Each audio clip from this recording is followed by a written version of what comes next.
Secure your tinfoil hats, buckle down tight, and hold on loosely as we soar over the rocky tops of the La Platas on a rocky mountain high, get sucked into the vortex of the Four Corners, and settle down snugly at mile marker 420 in colorful Colorado. It is Saturday, April 24th, Sunday, April 25th. For those of you across the pond and beyond, welcome to We Are Paradox Media's Late Night in the Rockies. I'm so glad you guys could join us this evening. I'm your host, TessaTNT, and I hope you guys had an awesome weekend so far.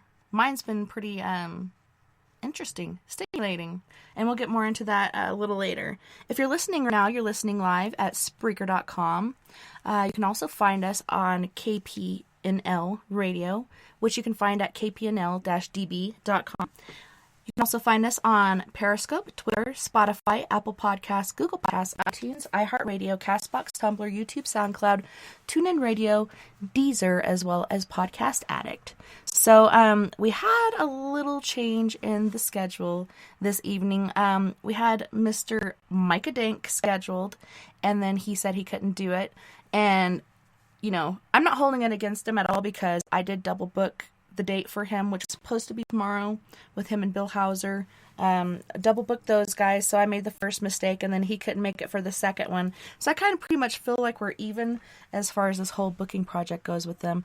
But tonight we are joined by Mr. SleepyDave Davenport from warm and probably muggy Arizona. Is it dry or is it muggy these days?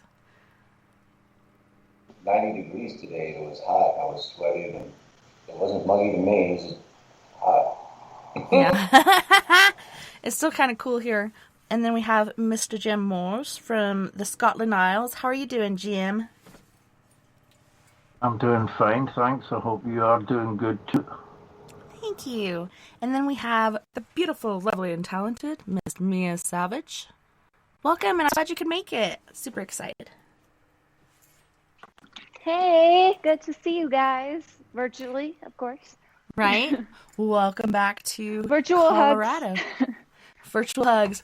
Yes. That's a band name right there. Right? Especially these days. What? How are you feeling about... Drugs?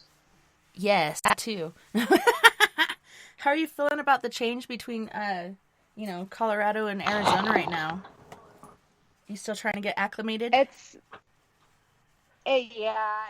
cold, and it's been one thing after another. We have a sick calf that I've been taking care of, who tried to fight me the first day, but now he's warming up to me. So hopefully he lives, and just dealing with lots of animals and lots of work, and there's more work here. That's what I don't like. In Arizona, there's less work.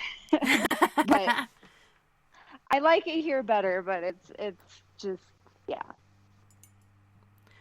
Well, once school's out, I can come over and help you. That'll be so awesome. I can't wait till school's out. I have less than a month left, and I'm free!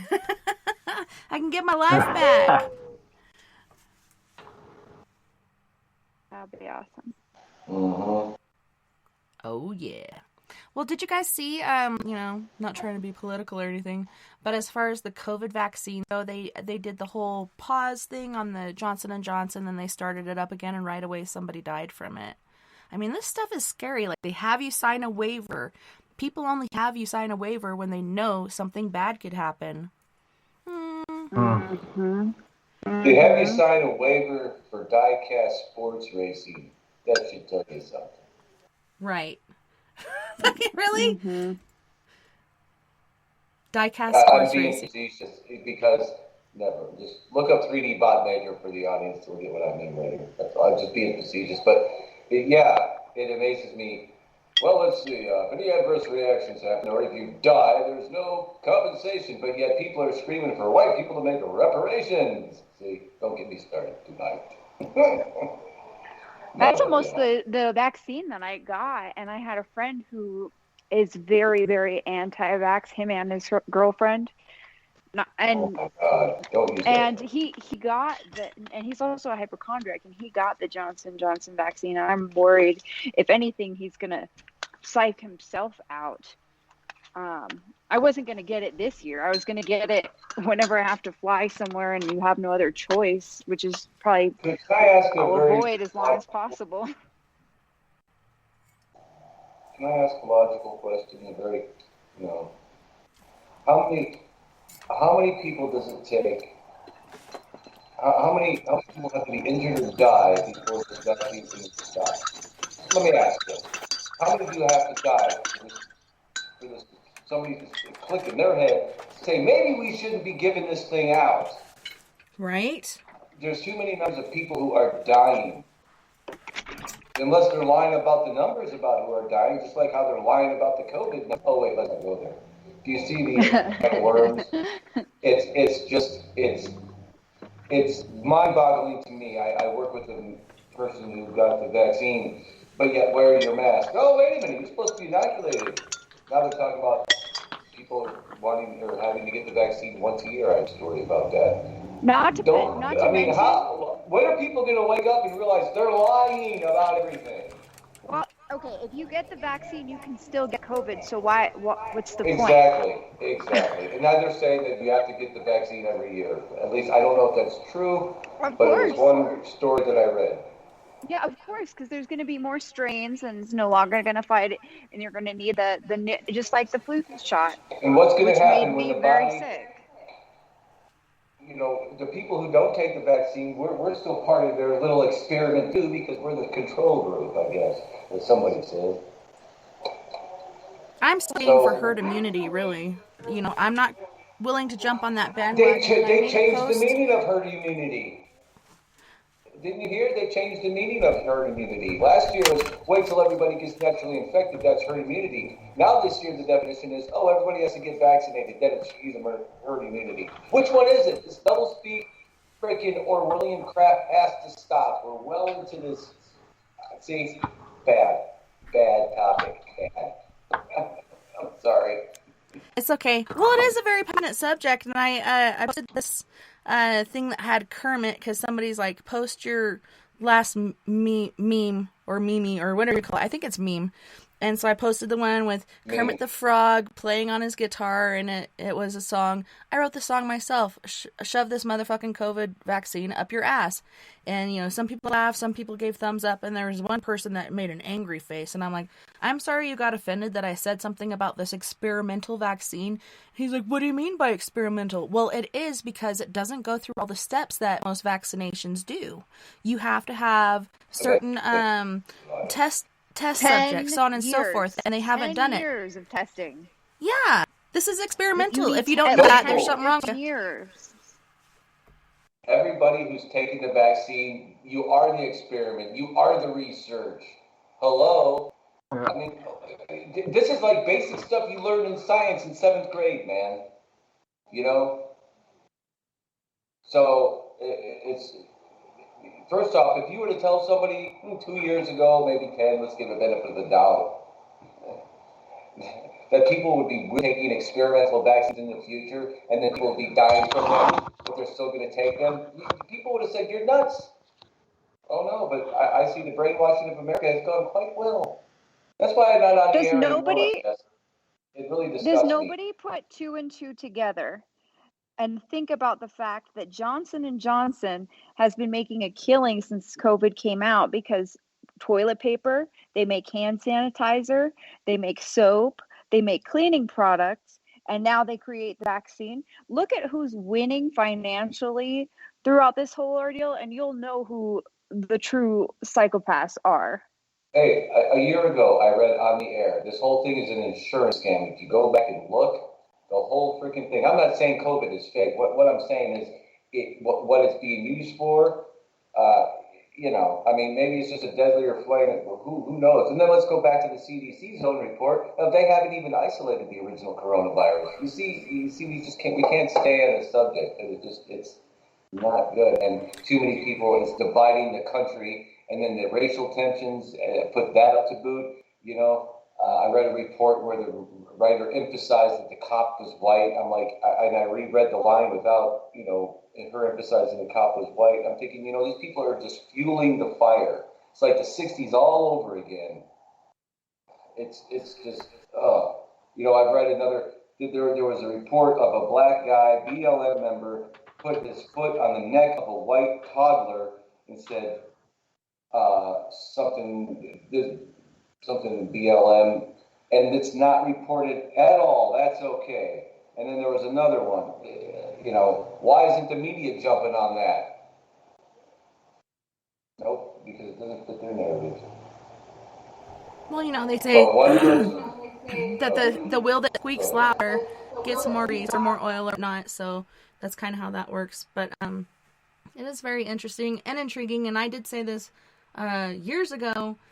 I feel like we've gone back 30 or 40 years instead of moving forward like we should. We've moved back, and things are just like, are we really still here? Like, I don't get it.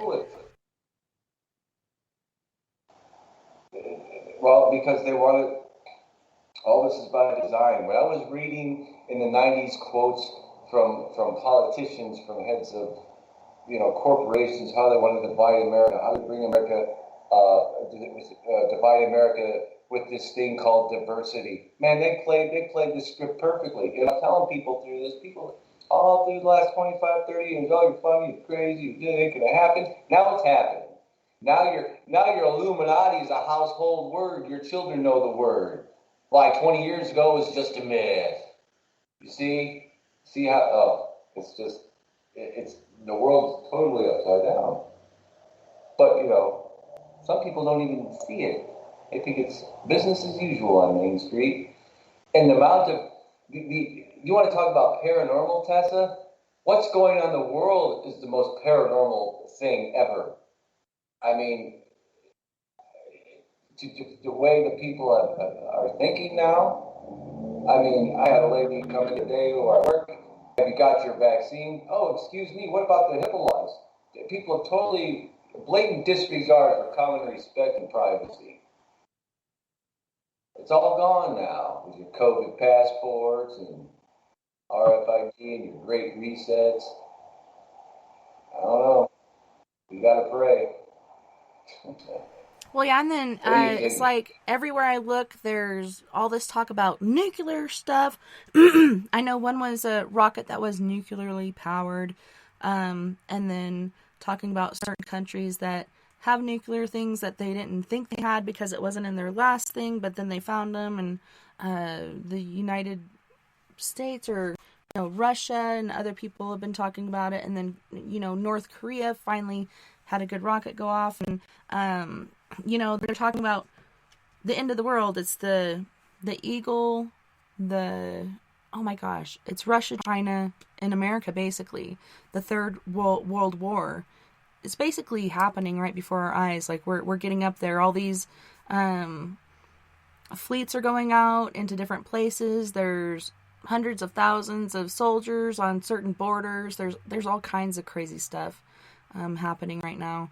It's a very scary time in our lives, and just like with the COVID, like I thought we'd never be at this place in our lives, but here we are going on to more, I don't want to say bigger and better things, bigger and scarier things. For me, it's just, I don't know, I just want to dig a hole in the side of the mountain and go hide out. Want to come?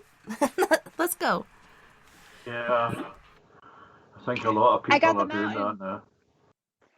I got the mountain. We got miles of BLM land out here. Lots of places to hide a body, whatever you need to do. The other BLM. just to be clear. Let's do it. What were you saying, Jim? I was just saying that this whole obscene deception is based on the Black Death of 1347 to 1353. Where face masks and social distancing didn't do any good. A population is estimated at 500 million globally. Wiped out 100 million. And that's what they're using, and that's what they've based this whole thing on. Now, if I'm wearing a face mask and social distancing, am I likely to contract this mythical disease? I don't think so. Well, according to them, I'll be protected. It offers you absolutely no protection at all. It didn't back in 1347, and face masks don't do it now either. And it's compulsory in Britain that if you go into a store or a shop, supermarket, garage, whatever, you've got to wear a face mask. And, to me, that's a sign of a slave. That's the Great Reset came after the Black Death faded out. Hardly anybody left in Britain anyway, never mind Europe. And, of course, the elites at the time, they had nobody to do their work for them, get their crops in for nothing and so on. And people said, no, I'm not going to do that. You want me to take in your crop? This is what you're going to pay me. And they had to start paying people more money, had to put an end to slavery, serfdom, it's called here. And that's what they're doing now, just making people into new serfs. Well, I don't know about this, and I really don't care much, and I'll just do as they say and go along with it. And then they find out that when the first time that they want to go from Glasgow to London, have you been tested? No. Well, you're not getting on the plane, because that's what they're doing. Have you been tested for it? No. Have you had a vaccine? No. The next thing that's going to happen in Britain is you're going to need a COVID passport, because they've been talking about it. Sooner or later they're going to do it. If you want to travel, you have to substantiate that you've actually had this vaccine. And this AstraZeneca, this British one, that's 168 people have now got this mysterious blood clot disease that's been reported in there. I get my news on RT. I've got to go to Russia to find out what's happening in Britain, because the BBC will never report anything is going to undermine this whole obscene farce. And somebody else, Athena, sent me something that a lot of women are complaining after this Pfizer vaccine that their cycles have been absolutely destroyed. Pounding sore heads, worse than usual, the whole 9 yards. And you won't find that on the BBC either, or CNN either. So it's not so much a case that the Russians are just stirring it up. They're telling us what's actually going on to a point. I don't trust them, a man Putin, as far as I could throw him. But well, that's funny, because I know, I used to go to the laundromat and do laundry, and they were always playing... I don't know. Is it the BBC? Is that what you said, BBC? Oh, yeah. This is something else. This is something close to it, but it's an offshoot. It's a very small unit that makes its own radio show, and they're always going, talking about things that nobody else will talk about. KPRN or something like that. KPRN News. I don't know if you guys have heard about that, but they're always talking about things that other media outlets won't, because a lot of these media outlets are paid for and bought by people that are trying to control us, which have, from the beginning of time, basically. Yeah, well, that's what Hitler and Stalin did. Take control of the media, and you've got it.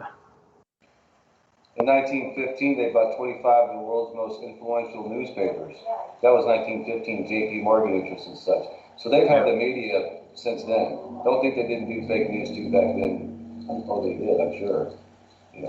But you still had, compared to today's reporting, a lot more integrity than you do today. That's for sure.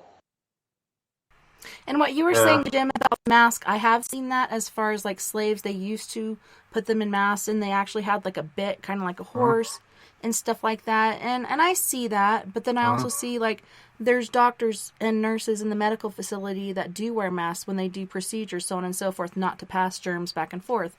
So, I don't know, I've gone into stores and I've had people verbally assault me for wearing a mask, and I'm like, you know what, I got 4 kids that I gotta think about. This is not about me and my beliefs. This is, if I could do anything in my power to protect them, I will. Luckily, I haven't gotten it. But as far as the testing goes these days, pandemic. And as far as the testing goes these days, Kinsey, she's working in a daycare with a lot of petri dish kids. I doubt they're wearing masks, or she's wearing masks, or whatever, and she's gotten sick several times. Hopefully she went and got tested today, because she got sick and she had a fever going on this week, and it really freaks me out, because you guys know I've been working all year doing homeschool and trying to protect Nova from getting sick, because she has this terrible immune deficiency. So I'm going through homeschool hell to keep her from getting sick and dying, because if any of my kids died, that would kill me. But yeah, they're like, you think that's really helping, blah, blah, blah. I'm like, well, this isn't really about me. This is about my kids, and anything I can do that would help, great. And I really hate wearing it because I get overheated. I can't breathe. Like, I hate having humidity on me. Like, there's a reason I don't live in the East anymore. I hate humidity. I hate it. Hate it, hate it. I can't wait to get out of the store. So I move as quick as I can to get in and out. And I don't know. It's just been so difficult and complicated. I wish it was over already. I'm hoping by next year it'll be over so I don't have to do homeschool again, because I really have not enjoyed it. Like, I've loved spending time with my kids, but at the same time, I miss my freedom. They're never going to be over. You're not getting your freedom back. That's what we tried to tell people a year ago. You're never going to get it back. There'll be another strain, then there'll be another vaccine, and then Thanks, guys. Just trying to be optimistic, Granny. Well, we're being realistic. I know, I'm a realist. You can't give up your freedom and expect to get it back for a little security. We tried warning you far farther. I'm not giving up my freedom. I'm wearing a fucking mask. It's not my freedom.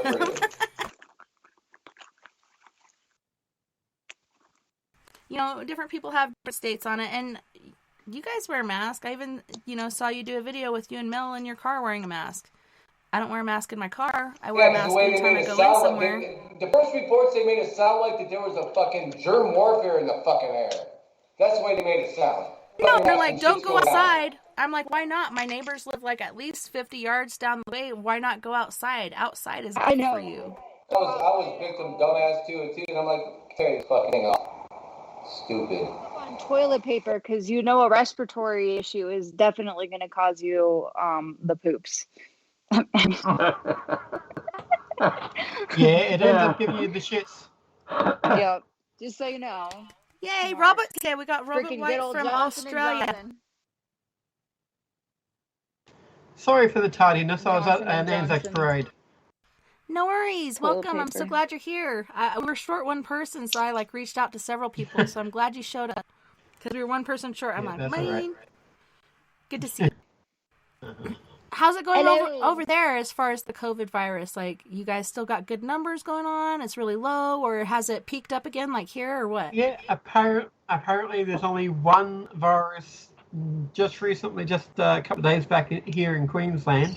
They didn't lock everything down again, thankfully. And one in Victoria, I've heard that there was a boat from the Philippines came across, or Papua New Guinea, and apparently that was riddled with the COVID, and the people that went on board to do the checking out of it, they got off, and apparently no one's been infected from that, thankfully. So, yeah. But it's still around, still hanging around. Dreaded Logie. Now, when you say that, it scares me, because that's how the plague and all the other shit happened, was from shipping from port to port. And these rats would get on and off and infect everybody, and then you're saying these people came over on a ship. Holy shit, that's how a lot of these things started. So I'm glad there's no numbers being seen yet. Hopefully it stays that way. I'm having the same thing. India is going crazy right now because they had a couple of holidays, and they hit, I think, an all-time record, global record at some point today. I'm not sure. Yeah, wasn't it something like 308,000 or something like that? Yeah, but they were all bathing in a giant pool of water for some holiday, like thousands and thousands of people in the same pool of water, in multiple places. So wasn't the Ganges, was it? Literally, I don't know. It was a cesspool. Yeah, basically. I was watching a video on that today, because they were saying, I'm sorry to interrupt, but they were saying how the numbers were getting really high, and they had people in the back of trucks, on stretchers, so on and so forth. And I was watching the people on the stretchers and stuff, and the way they're breathing, especially watching their cage, because not Lily, but Nova. I'm thinking Lily, because it's her birthday today. But Nova, she had pertussis, she's had pneumonia, she had a lung collapse, she's had all kinds of things happen throughout her life, and you can see, when people are having breathing difficulties, how they'll suck in their rib cage or their stomachs or whatever. Different people breathe differently. Mm-hmm. Some breathe from the diaphragm, some breathe from the upper chest. It depends on how you were taught. And I was just watching this one person beating Upper on chest for me. Yeah, that's how I was till I went into choir, and then it was a lower diaphragm. Now I think I'm back to upper chest, or kind of back and forth. I'm kind of confused at this point, but I do yeah, back I was and just forth, watching too, them I feel you. struggle. It's just really scary, especially over there for them. And then I was thinking about, remember Cosmo Paranormal from India, that guy we had on that one time? I have not seen or heard from him in a long time, so I was wondering today as I was trying to get to sleep after work at about 10 o'clock in the morning, I wonder if he's okay. So I'm going to try to reach out to him later on when I'm at work and see if he's okay, because it's been hitting them so hard, young and old. Mm-hmm. What's frightening is that they're talking about mixing vaccines, combining entirely different types of vaccine together. You don't know what the hell is going to come out of that. You look at the havoc that these vaccines are causing at the minute, and they're going to come out. I mean, it's crazy. And they could end up inventing a real pathogen that's going to start taking people out right, left, and centre. That's what this is coming to. It's not so much a case of, it's necessary. It isn't necessary. None of this is necessary. We know that. But when you start experimenting with things, I mean, we've made the atom bomb. Can we make it something even bigger? Yeah, well, let's try a hydrogen bomb. Scientists don't stop to think if they can do it, is should they do it? Should it be done? That's the thing. And they don't look at things long term. Everything is short term for them. And it's the same with this. Get as many vaccines available as possible. Doesn't matter. We're the lab rats. People don't understand that. It's going to come a time where you're going to have a choice, because they got in touch with me, you want a vaccination? I said, no. I'll wait until the experimentation's finished, then I'll think about it. I'm not saying I'm refusing. I'm just saying I'm waiting to see which one's going to be the best for me, because I've got a respiratory complaint. And I said, what's the point of me being vaccinated by something that's going to kill me? I said, suicide isn't part of my life plan, because that's effectively what would happen. Yeah. Yeah, and a lot of people don't understand the whole... either down here.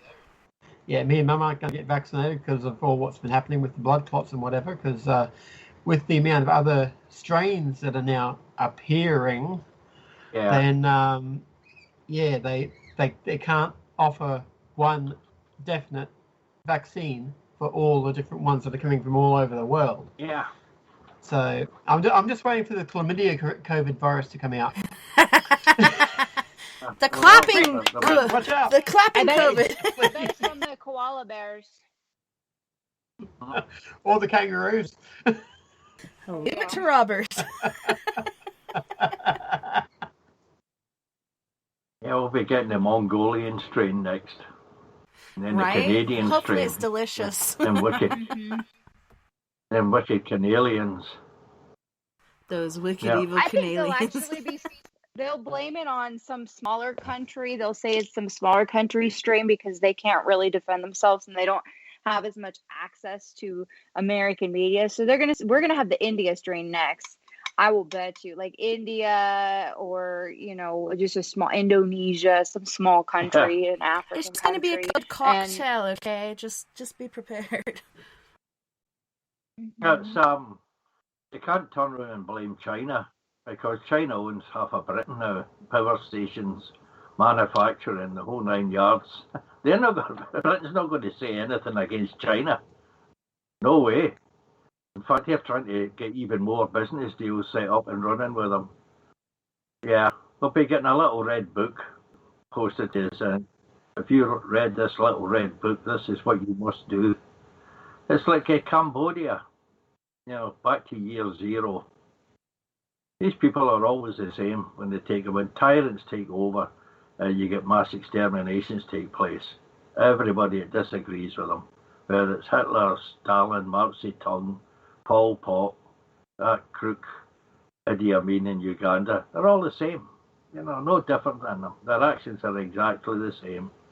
It's for your own good we're doing this. Oh yeah, right, fine. I'll just eat it all up just because you said that. And a lot of people that haven't been in the military don't understand we are guinea pigs. Like, they could care less about us. They care about themselves. And I learned until I was in the military, like, I never trusted the military, always said I'd never join. That's where I learned to never say never, because every time I did, it happened. So I try not to say the N word anymore. But they do use us as guinea pigs. They do use us to try out their different vaccinations and different things. And like you said, there's different variations popping up everywhere. Will this protect me from that? Will I be able to hug my mom? Will I be able to do this? All these answers are no. So what is the point in taking it? Especially, if people have this vitamin K thing in their genetics or different clotting things in their genetics, like, these people are dying. And, the short-term effects we're seeing occasionally, but what about the long-term effects? And then not too long ago, Bill Gates was talking about how there was going to be a vaccination come out to deplete the world population, and now he's the head of it. Okay, so you're the one who pointed it out in the first place, and now you're the head of it? Well, is it Project 350 or Project 310 or something like that in November of 2020, 2019? Is it 360? Yeah. There we go. A mock pandemic for all the rich capitalists of the world. I have nothing wrong with people being successful in business, but when you become someone like Bill Gates, I don't say Elon Musk yet, because I feel like Elon Musk really wants to build this future empire world with digital everything and houses on Mars. So I can't really be mad at him yet. I feel like, and I saw him cry in an interview once, and it kind of broke my heart. Like, it actually broke my heart, because what's the guy that went on the moon? What was his name? Neil Armstrong. Neil Armstrong. Yes. Neil Armstrong was Elon Musk's hero. And right before Neil Armstrong died, Elon basically talked about doing commercial flights to the moon or Mars or whatever.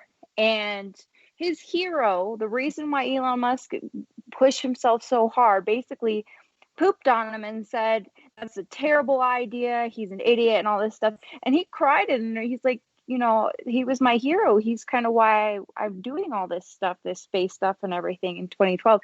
So I don't think he's a psychopath. And a lot of those people are. I really don't think he's a narcissistic psychopath. Maybe I'm wrong, but he might be a sociopath, but not quite a psychopath. But yeah, like you said, I think he has psychopath, exactly. I think he has plans for the future. And how can you have plans for the future without people? You have to have people for the future. Mm-hmm. So I think he has the best interest. But Bill Gates, I think he started off at a certain prospect. He's always been dishonest, even with Microsoft and stuff like that. Dishonest about that. So let's make him honest about this. And they've been doing but vaccination stuff all over the world. And then people in Africa and other places that they're going and visiting and doing these, publicity stunts and shit, end up being infertile to where they can no longer reproduce. I don't know. It takes me back to the whole, people trying to run the world, and there's so many different variations of it. One that I saw recently on a paranormal show I was watching was the Oddfellows Club. That to me was intriguing. I think it's still around. They say it's not. Is it a different name now, or? The thing that scares me is that a friend of mine told me that they're considering forcing other armed forces to have a vaccination. Now they get these vaccinations for bio-warfare, viral weaponry and whatnot. I mean, they can stick anything in there. Now, if you infect an entire armed forces, Air Force, Army and the Navy with a debilitating disease, they're not going to be able to defend themselves, never mind anybody else. And he said I said, well, you've got a right to refuse. He says, you can't disobey a lawful order. I says, only if it is a lawful order. When they start coming up with conjectural orders that it might be this, that's a completely different thing. So I hope that never comes about, but nothing would surprise me. Really, nothing would surprise me. And now they're saying Everything's stay gone. away from people that have had their vaccinations. So people that have had their vaccinations, do you think that they can spread? Yeah. Yeah, they grow horns. Everybody that's had a vaccination will grow horns, you know. No. Well, my oldest There was daughter, a case here. she has grown There was a horns, case here and she that did have her somebody vaccination. actually had been vaccinated and they still caught it. Yeah. Down here in Australia. So Yeah. what's the point of it if you're not going to be free of it? Yeah, well, one of the ladies in our folk club here, Robert, she had the vaccination. And I said, why did you have a vaccination? You had COVID-19. She was proven she had COVID-19. I says, you've already got the antibodies in there. And we haven't heard from her since. You know, she came on one night and she sang a couple of songs and then she said, I'll need to go and lie down. My head's absolutely splitting. And I don't know how she is now or anything like that. I mean, crazy. Yeah, I saw something that It's Sleepy scary. posted not too long ago about COVID vaccinations can lead to disease, which I don't see the connection. How can people getting COVID vaccinations lead to mad cow disease? But Rosie is saying, give me 1 second. Rosie's saying in the chat room they're making meat in labs now, which I saw that. This is only my thoughts, but I feel soon they're going to say the livestock has got disease and will kill off all the mass grow meat in labs. That will also do us in, and I don't think it will be long. Therefore, it will take the farmers down, and the GMO crops, we're screwed on what we can soon do. But Rosie, I don't know if you know, but shortly after COVID broke out, they made all the farmers, as far as beef and pig farmers, kill off their cattle and their pigs, get rid of their milk, get rid of all these different things. And then they're bringing in meats and other things from different countries and not labeling it like they would through the FDA in this country. Like, all these things are going against what we believed for so long. And they're like, it's okay now because we have COVID, so accept this meat from another country. I don't know what the fuck is in this meat. I trust the meat in this country more than I do another country. It is so weird to me, all these different things that have been going on this whole last year and a half now. Is it a year and a half now? It seems like fucking 10 years. If you need meat, girl, we got the meats. I'm just saying, we stocked up on a lot of our meat. We have, no, seriously, like, we've got Wagyu, which is basically like Kobe beef. We got that kind of because the guy that's gonna hopefully buy our house, he has a side business with like Kobe, like the best kind of meat, Wagyu beef. We've got a whole huge deep freeze. Plus, we've got a whole herd of cattle, but they're not the best beef, more like hamburger, but they'll work. They'll do. See, I have, it's from the Toronto Maple Leaf, the story about Prudential Dr. Richard Fleming, vaccine has zero efficiency and may cause mad cow disease. And there's a whole article here on it. This is the second article I found on it.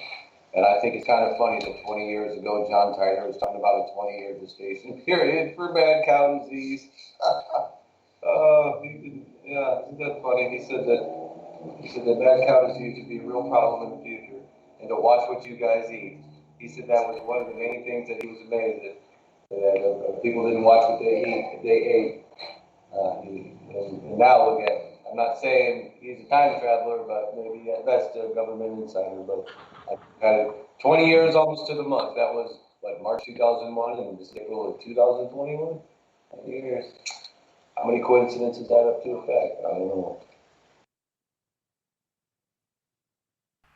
Well, and it's been crazy, and it seems like they've been working on this for a while. Like, we have had mad cow disease, we've had swine flu, we've had bird flu, we've had so many different things that have happened repeatedly when they shouldn't. Like, right up the road, there was a Christian camp that I had to drive past to get to the bar in Vallecito where I met my husband because I was bartending there at the time.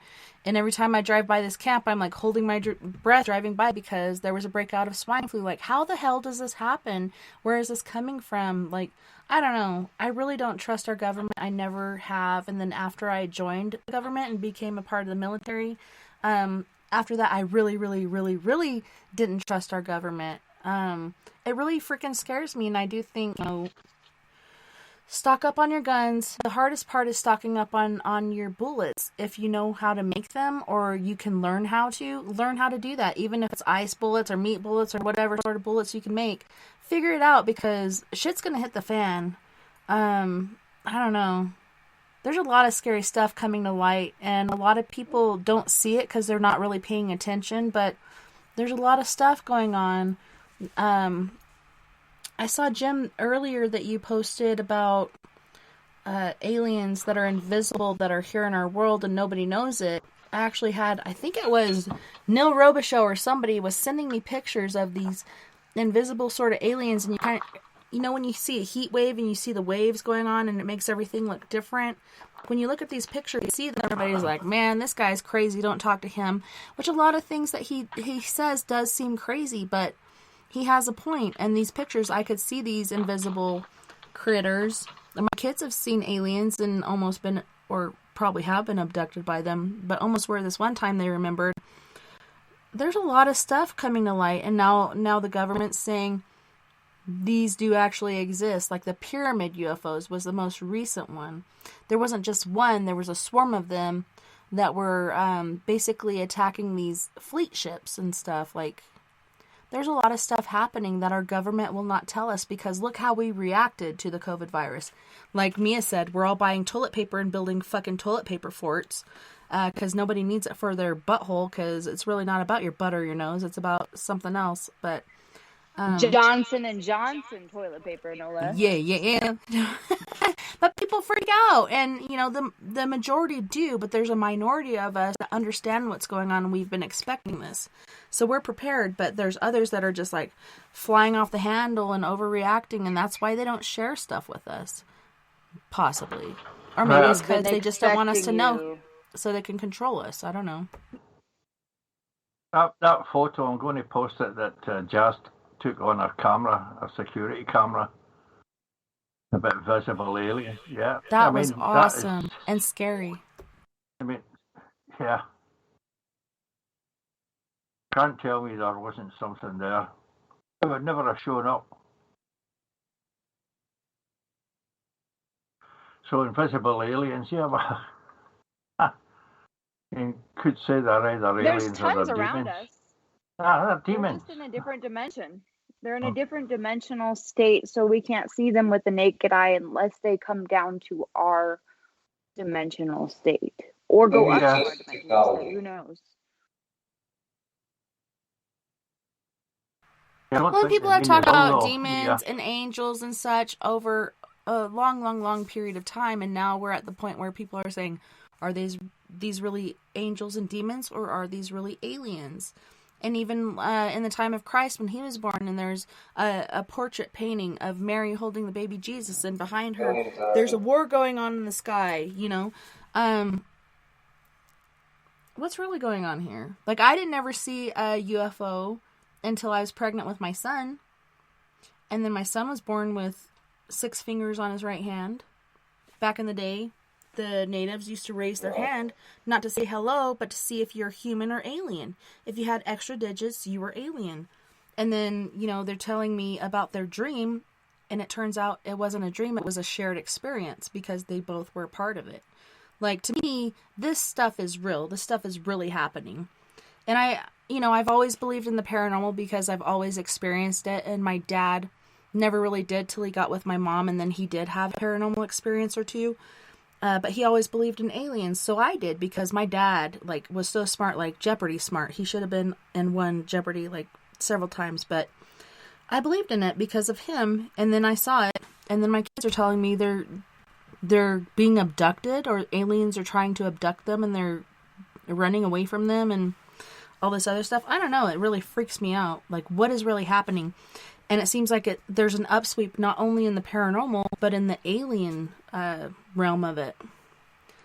It's really creepy. Yeah, but it must... they're going to promote whatever it is going to keep this going. Excuse me, I must have COVID-19. It's keep your cuties away. No, yeah, you know, it's they're going to keep this going as long as they can, because they keep you under control.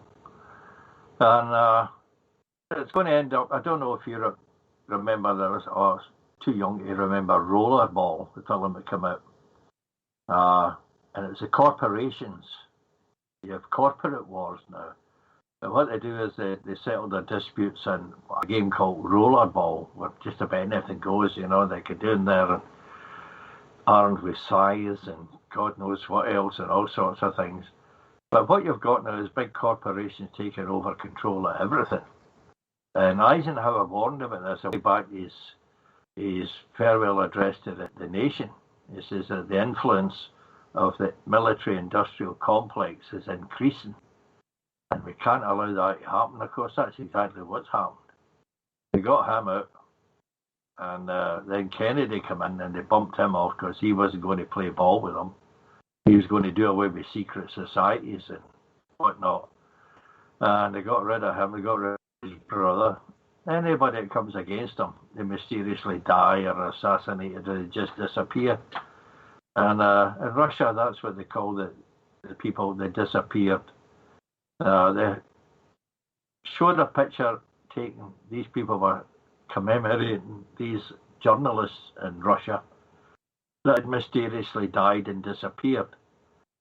And it was about 47 empty seats, and they showed that. So this guy, Putin, regardless of who people think he's a good guy, even the Russians don't like him. And that's why he's clamping down on protests. Yeah, they're doing it here in Britain. BBC didn't report it. There were thousands and thousands of people protested in London about the lockdown. They said it should be stopped. You won't see it on the BBC, but you'll get it on RT.com. And they're going to the British newspapers who are published in The Sun and the Record and the Mail and whatever.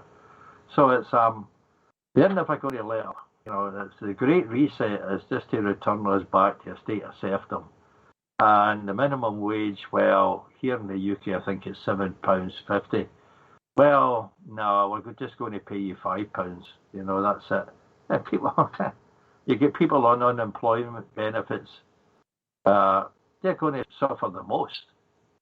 You know, it's they're forcing people to obey things that they know are wrong, and they're using scare and fear mongering just to keep it going. Now, I've got no doubt there's alien dimensional beings. I mean, long ago, back in the 50s, other dimensions were unheard of in science. Now scientists tell us there might be as many as 30 different dimensions, parallel universes, and so on. So whether they're dancing to somebody else's tune or not, I don't know. But I'm pretty sure that the dimensional creatures exist. And maybe that's why they're seen and then they disappear immediately and you can't find. Bigfoot's the best example of that. Nobody's ever found any bones of a Bigfoot or a Sasquatch. But people have seen them. And people that know nothing about the paranormal, no interest, never heard of Bigfoot or Sasquatch. That was up in New York State. That was a family on holiday passing through. Saw this thing coming out. It looked like a gorilla, but at the same time it stood up like a man.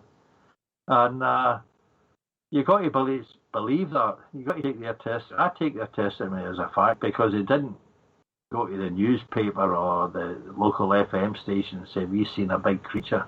They reported it and just wanted to forget all about it.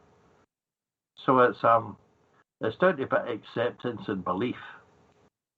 And that's what they're hammering at, is people's belief systems, whether it's religion or politics. It's going to narrow it down to just a one-world government, which they're all screaming about, particularly Hollywood. Every film you see, it's nowadays a science fiction film. It's always, we really need a one-world leader to talk to these aliens. The most recent one was Arrival. I like that film. I bought it. And, you know, how do we communicate? How do we talk to these beings? They come from another star system, and we don't even have a one-world leader. You know, I said, oh, here we go. And they've been doing that from day one. You know, that's what Hitler did. Because he realised that the cinema, and you know, these terrible films that he made, showing rats scurrying about and saying that this is the Jewish people and this kind of carry on. That's you control the media. People will believe anything, but it was on the news. The BBC said it happened, so it must be true. Yeah, okay. Well, and it's interesting too because mostly you see reptilian people on the news, like news reporters, so on and so forth. You see these people talking and they blink, and when they blink you see the different eyelids going on, the little slit in the eye, so on and so forth. And then there was one over, I think it was Russia or Germany or somewhere overseas, where she admitted that she was reptilian, that she was an alien race. And Doc Skinner, who's our Friday host, is like, man, I gotta meet this chick. She's so beautiful, and I gotta know more about their race and what they're doing here, so on and so forth. But I do believe that they really exist. They have been here since the beginning of time, maybe even before we were here. I'm pretty sure we were Martians and we came here when we destroyed our planet the first time. Now we're working on it again, but there's so many different things going on, so many different variables, and even dimensions, so on and so forth. Like, people don't believe in it. What about Einstein? What about Tesla? What about all the things that they knew, that they have said before? We just ignore it. We let it go. We move on from there because our government does not want us to be empowered by free energy or free this or free that. They need to make money off of it. That's why cars and other things don't last forever like they used to. Because we are consumers. We need to make money off of people. So let's make things that are breakable instead of things that last forever. We're just in a really dirty place and time right now. I'm working on not doing that. Right? It's so hard. I have a new venture. And I'm like, mainly you go on Amazon and there's all of these kids who are buying all of these mass-produced pieces of crap that are ugly, getting on the front of the search pages on Amazon, made in China. They buy it for 50 cents and then they resell it for $20. And I'm like, okay, Amazon is dominating, but it's not fair that there isn't enough quality items on here. Like it's terrible. It's just like, why don't they? I don't know, like you look for something very simple, like a soap dish, or I was looking for a hand soap dispenser, and all you have is the same crap, and somebody's just buying the crappiest things and mass produce crappy things overseas and then selling them, and you can't find one that's actually decent looking. Like, I'd rather pay an extra $5 to have a good one than buy a crappy one. Anyway, it's just been bothering me. Like, it's so wasteful to our planet too. Just all this plastic crap and packaging, and it's ridiculous.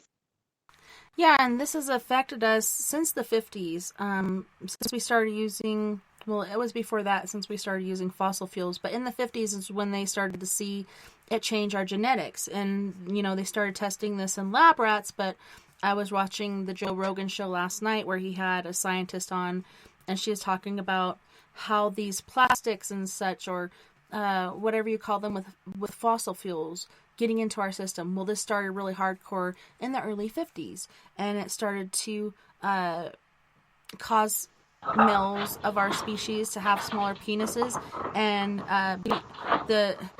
so I can't remember the scientific term for it, but the term that everyone generally knows is the taint. So the taint is getting smaller. The penis is getting smaller, the sperm count is getting smaller. There's so different things that are getting smaller because of this fossil fuel and these plastics in our food, and other things that we're ingesting are not only affecting us, but our babies. Jojo's saying, not all plastics are bad. Can I? Yeah. I just want to interject because I want to add something to that. I just read this deal. Oh, actually, it was this guy that was doing this talk about how 22-year-old men are now having the testosterone level of what 20 or 30 years ago would be a 67-year-old man. So testosterone levels have dropped so significantly due to the things in our food and the things that you're talking about. I mean, that's insane. A 22-year-old boy, the average 22-year-old boy has the testosterone level of a 67-year-old man now. Yeah, and they try to blame it on video games and all this other shit going on. No, it's the food that you're having us eat. And a lot of our food that we do eat is illegal in other countries. What'd you say? I couldn't hear what you said. Oh, I said, yeah, it's true. It's like the soy, like in our fast food, because soy messes with your estrogen levels. It increases your estrogen levels. And so imagine boys raised on fast food their entire lives, their estrogen levels are going to spike and their testosterone levels are going to drop. Yeah, it's kind of like the government plan, because they've made it to where we can't survive unless both the male and female are working not only 1, but 2 or 3 jobs each, just so they can survive and pay for their house and their clothes and everything else for their kids, because they're making it virtually impossible for us. So what do? Buy some fast food, feed it to your kids, so you don't have to go home and cook after working all day, every day, a million jobs per day. But on that note, you guys, we do have to go to our first musical break. On this break, we have King Cinnamon with Al Emo Ederella, as well as Hosni Bronx with Dance as a Lion, and King Cinnamon with Fantastic. You guys don't go anywhere. We'll be right back after this musical break.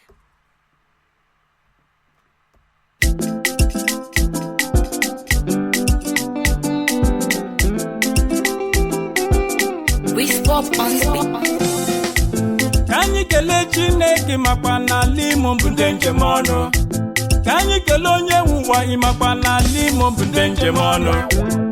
Imo alime kerelo alimo alime kerelo alimo state alime kerelo alimo alime kerelo alimo state alime kerelo alimo alime kerelo democracy kerelo ndi me merielo alimo alime kerelo alimo alime kerelo alimo state alime kerelo alimo alime kerelo democracy merielo ndi me merielo elega marama ebere marama ofa no marama yes lady marama her excellency elega idio hamma elega idio hamma omenka unanya idio hamma omenka unanya wa emeka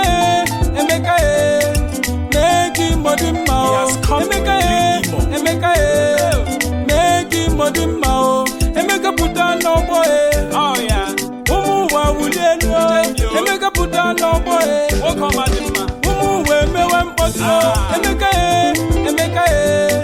neki modimma emeka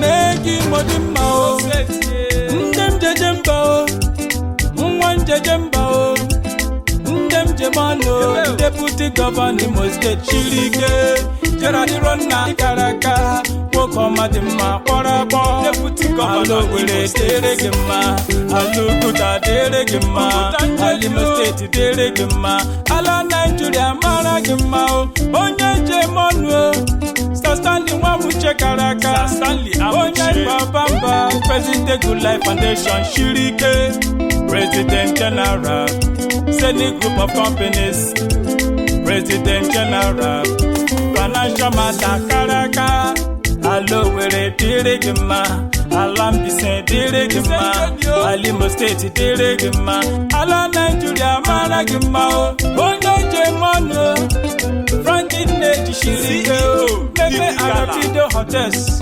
ABC Transport Karaka Alo Were Deregema Alambise Deregema Alimo State Deregema Ala Nigeria Maragema Uchonya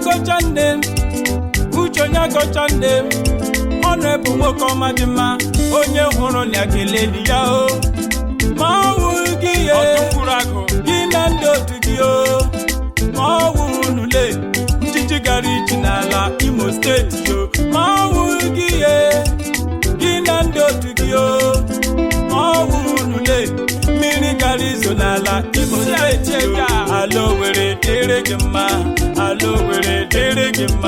Alimo State deregema ala Nigeria maragema the German Orange Trucks Limited Jisa Anthony Ifani Chukundu business na Ishirike Ikenga Ndichele pride of his people most outstanding one Okoma Marama Iborabo Alo were dirigma, Ali Jato dirigma, Ali Mosteti dirigma, Ala Nigeria Managma, Honorable Jobagu Shirike, Honorable Bina Shirike, Jera Labosa Shirike, Tochuko Kereke Shirike, Okahu Beshirike, Intina Benina Shirike, Onyamana Construction, Rock, Woko Madema Ikaraka, Onya Shibore Heborani.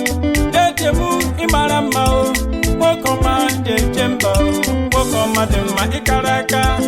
Wis popule, ibo felamo, onyoma na pito, akana kompa ikaraka. Eziwa mama, Mr. Ludiriwa, wokome dejemba, CEO Elizabeth Ventures ikaraka. Democracy merielo, ndime merielo.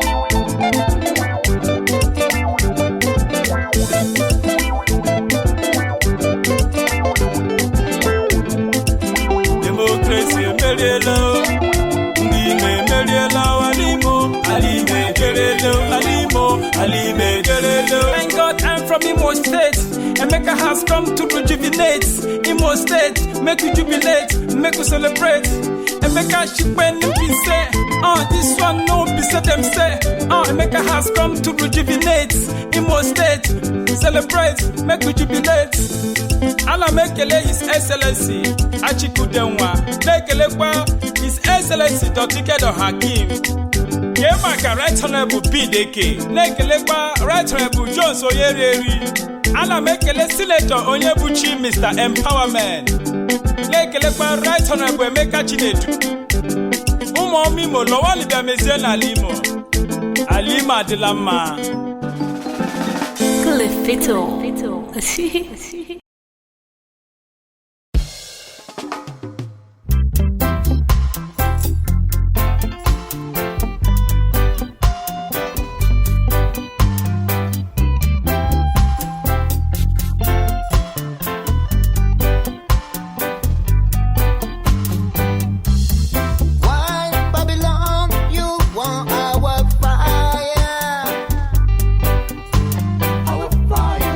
Why Babylon?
We swap on the beat. She like my water bam bam. King Cinnamon. Oh shit, baddest. Take your bam bam anywhere you day. Play your bam bam, it is a Friday. Come on, let's go, it is a holiday. Anything you want, baby, I will pay. Take your bam bam anywhere you day. Play your bam bam, it is a Friday. Come on, let's go, it is a holiday. Anything you want, baby, I will pay. Fantastic. Baby girl, you romantic. Fantastic. Baby girl, you romantic. Gucci brother, baby, gather something. Come on closer, baby, gather 19. I know you better, but I am the king. Your backside bigger than Bombay. Baby girl, brokotom. I like the way you want your brokotom. Baby girl, brokotom. I like the way you want your brokotom. Jamaica, Ghana. Shout out to the ladies in Asia, Nigeria, South Africa. Say me love you. Please me, baby. Yeah. Turn up from you. Take your bam bam anywhere you day. Play your bam bam, it is a Friday. Come on, let's go, it is a holiday. Anything you want, baby, I will pay. Take your bam bam anywhere you day. Play your bam bam, it is a Friday. Come on, let's go, it is a holiday. Anything you want, baby, I will pay. Fantastic. Baby girl, you romantic.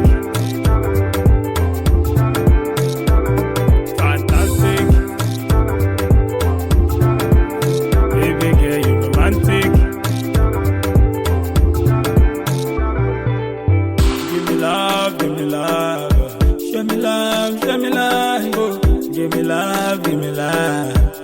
Me want you, me love you. Give me love. Oh, give me love. Hey, please me, baby. Yeah, turn up from you. Yeah, take your bam bam anywhere you day.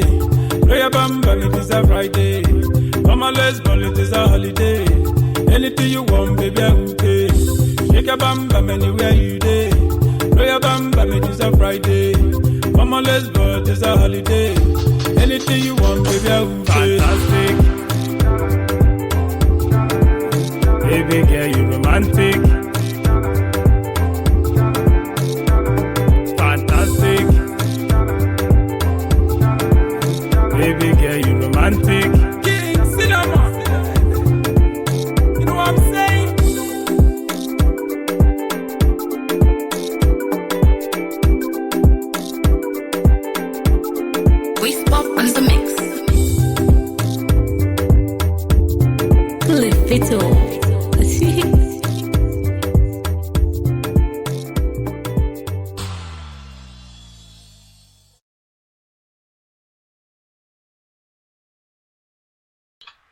Welcome back. Thank you so much for joining us tonight on We Are Paradox Media's Late Night in the Rockies. Tonight we are joined by psychic medium Mia Savage, and then we have Mr. Jim Morris from the Scottish Isles. We have Mr. SleepyDave Davenport from AZ, and then we have Mr. Robert White from Australia. You guys, welcome back, and thanks so much for hanging out with us tonight. No, glad to be here. Thank you. Always a pleasure. You can always say that, by the way. I don't mind.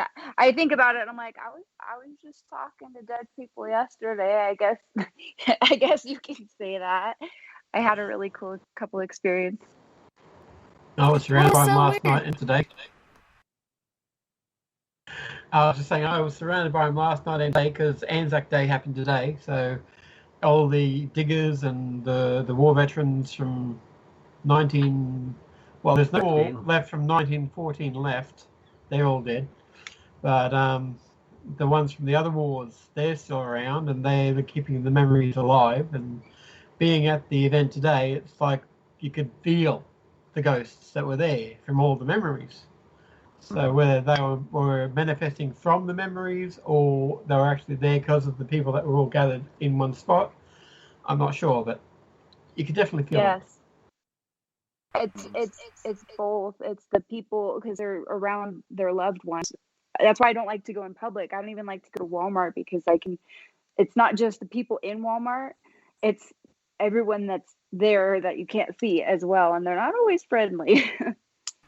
Well, yeah, and then the energy deposits left behind. I don't know. I think it's being empathic or feeling energies. That too. Yeah, I don't like to go out unless I'm going to a bar and I can have a couple drinks. Then I can feel comfortable. Otherwise, it's just like, Ugh.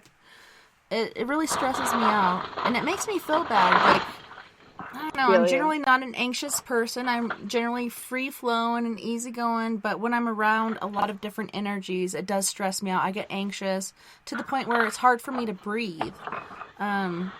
Last night, oh my gosh. And then I woke up today and my neck hurt. I was like, was I looking back and forth like that hardcore that I got like, I gave myself whiplash or what? Like I woke up and my neck was so Mine stiff. hurt yesterday too. Really? I hurt really bad yesterday. All day. Maybe I was picking up on you because it's fine today. Like it hurt all day. Like later in the day yesterday around like 3 o'clock, I was in so much pain. I'm like, why is my neck on one side just totally screwed up? So weird. Yeah, that was this morning for me. Like, I got home this morning. Like I said, I got off at 7:30. Then I went to Walmart because I was going to get Lily like a rose and a balloon. But they no longer do cut flowers at Walmart or balloons. Like, they're all... Meh, meh. So I went to the garden center, looked around, didn't find any lilies except for dead Easter lilies. And I don't want to bring her a dead Easter lily. Like, all the flowers are dead, but the plant is still good. But she can't see the prettiness of it, you know?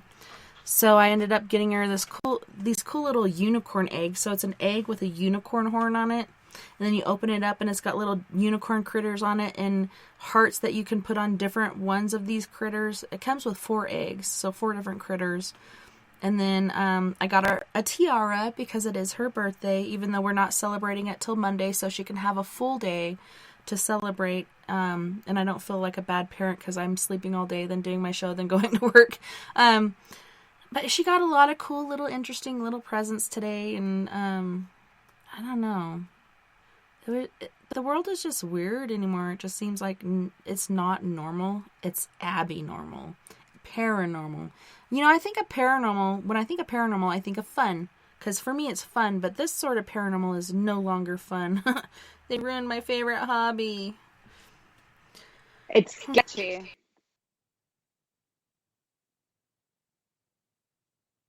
So it's partly party normal. It's partly what? Partly party paranormal. It's partial normal. That's it. Now we got it. Yeah, JoJo said politics are in the way. And they have been. Politics, you know. There's a lot of a-holes out there. And then people are going off, like, the most recent shooting. 16-year-old black girl shot by police. Well, did you see the video of the 16-year-old black girl? Like, she's going off with a fucking knife. The one girl, like, fell down on the ground, so she let her go, and then she went against the other girl against the car, and she ran back about to stab the shit out of her, and you could see this girl's body language. She's like, ugh. Like, if I was her, I would have flipped over the side of the car onto the other side, like, done some James Bond shit or something. But she's just like, no, don't stab me. Luckily, the popo was there and shot her ass because who else was going to do something? Yes, she was 16. Yes, it's very sad that happened. But why are you going to run out there with a knife and try to kill everybody? Like, I don't know. It seems like people don't have any moral compass or any sort of rules or anything. You know, I posted something earlier how when we were kids, we had chores, we had homework, we had all these different things we had to do. Kids these days, I'm so serious, they don't feel like they have to do any of that stuff. Why do I have to do this? This isn't my house. These aren't my kids. Well, you're a part of this household, so this is how it works. They don't understand it. You know, could you imagine if you were living in the 16 or 17 or even early 90s? You'd be taking out your parents', you know, bedpans, and you'd be milking the cows and feeding the chickens and doing all this other stuff. It takes everybody from the community, whether it's your family or your small community, to make the community work. If it doesn't work like that, it's not going to work. And they just don't get it. I'm just going to stay in my room because if I stay in my room, then I don't have to do anything. No, that's not how it works, because you don't just stay in your room. You come out to eat, use these different amenities. Like, I don't know. I don't want to get into that. But it's been so weird. So as far as like alien and stuff, like, have you guys seen more sightings? Have you had more interactions? Jazz was telling me the other night about a dream she was having where there was a dragon or something attacking her house, and she had to protect her kid, her house, so on and so forth. And then I was thinking about it too, and it could be because I listened to paranormal shenanigans to go to bed or whatnot, but I'm in this trailer house, and it could have been the McCormick farm. I don't know if you guys have heard this. The McCormick farm, where this dad and son killed like at least 30-something people. But I'm in this trailer house, and I'm trying to protect my kids, and I'm running around like locking all the doors and windows and trying to beat this thing around the house from getting in, because it's going to get in and it's going to kill us. And it was so freaking real, like it stressed me out for days. Have you guys been having stuff like that? I mean, it's like paranormal meets dream realm or whatnot. It seems like everything's encumbering upon each other. Am I making sense?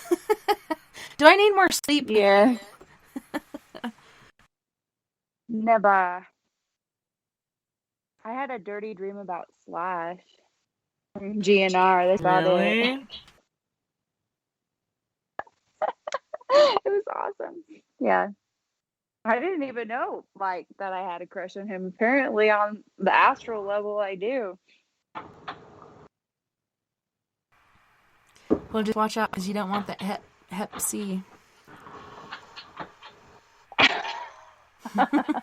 It's so true. That is so true. Oh, that's great. And you don't want him slashing anywhere without a toilet. Yeah, and you don't want Nicky talking about Al Capone. Oh dear. That guy was so straight pimping that he had his own, like, pimping clubhouse in the prison. Could you imagine? Yes, I'm going to be in prison, but I'm going to have all of my amenities that I need in this prison. That's not prison. That's just a clubhouse away from home. Yeah. So Jojo said, I think people are wearing masks to wear a constant resting bitch face. But I can tell when people are smiling at me or not. You know, you can tell by the eyes, right? When people smile, their eyes smile too. But I have found myself not smiling as much as I generally would. Because generally, I'd see someone and I try to smile and wave just to make their day better. Even when you're driving by, smile and wave. Because it could help somebody's day out. But then, I don't know. It seems like when you wear the mask, that you feel like, I don't want to smile, I don't want to wave, I don't want to make eye contact. That's kind of how I feel, like in and out, in and out. That's kind of where I'm at with that. How do you guys feel? Oh, I feel more confident. Like when I'm wearing the mask, I'm like, I can make eye contact. I don't even care. Like, I feel actually more comfortable with a mask on when I'm in public, but that's kind of just because of, I don't know why. It's kind of like, for me, I was the kid in school wearing a hoodie and stuff all the time. It's kind of like it's like a little comfort shell where no one's looking at your face. You don't, if you make eye contact, they can't see you if you're smiling or not. But it is pretty awkward when I do smile at people and people just stare at me and they don't smile back, because not everyone can read when you're smiling. And so I just give up. But I don't really try to make contact with people anyway. So I just wish they were cooler masks. Like, I wish we had these really cool, like, decorative, like, Venetian masks that cover your whole face and, like, smelled like essential oils, and that was, like, the norm. Because I would do that, but it's not the norm. So I would either get arrested or thrown out of the store or whatever. But if that could be the norm, that would be great.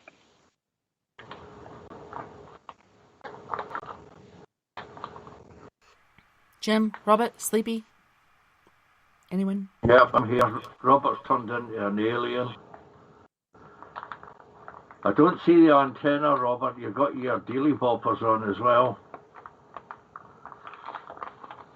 Yeah, well, I Brandish it. just stuck the mask on. Yeah. Yeah. The next one I'm going to wear if they bring it back. I like that one. I can still see you smiling through your eyes. Oh, good. It was funny. I don't know Yeah, if you guys I got- saw it or not. I think it was on TikTok, and this guy was wearing that face mask that looked like a nose and a mustache and a face. And the guy's Yeah. like, "Sorry, brother, I gotta tell you this, but you gotta put your face mask on." He's like, "I am wearing my mask." He's like, "No, because it has the mask down here." He's like, "No, you gotta pull that shit up." Yeah. I don't know who told you how to wear a mask, but you gotta pull that shit up. And he gets closer. He's like, "I am wearing a mask." He's like, "Man, that's messed up. Now you fucked up my whole day."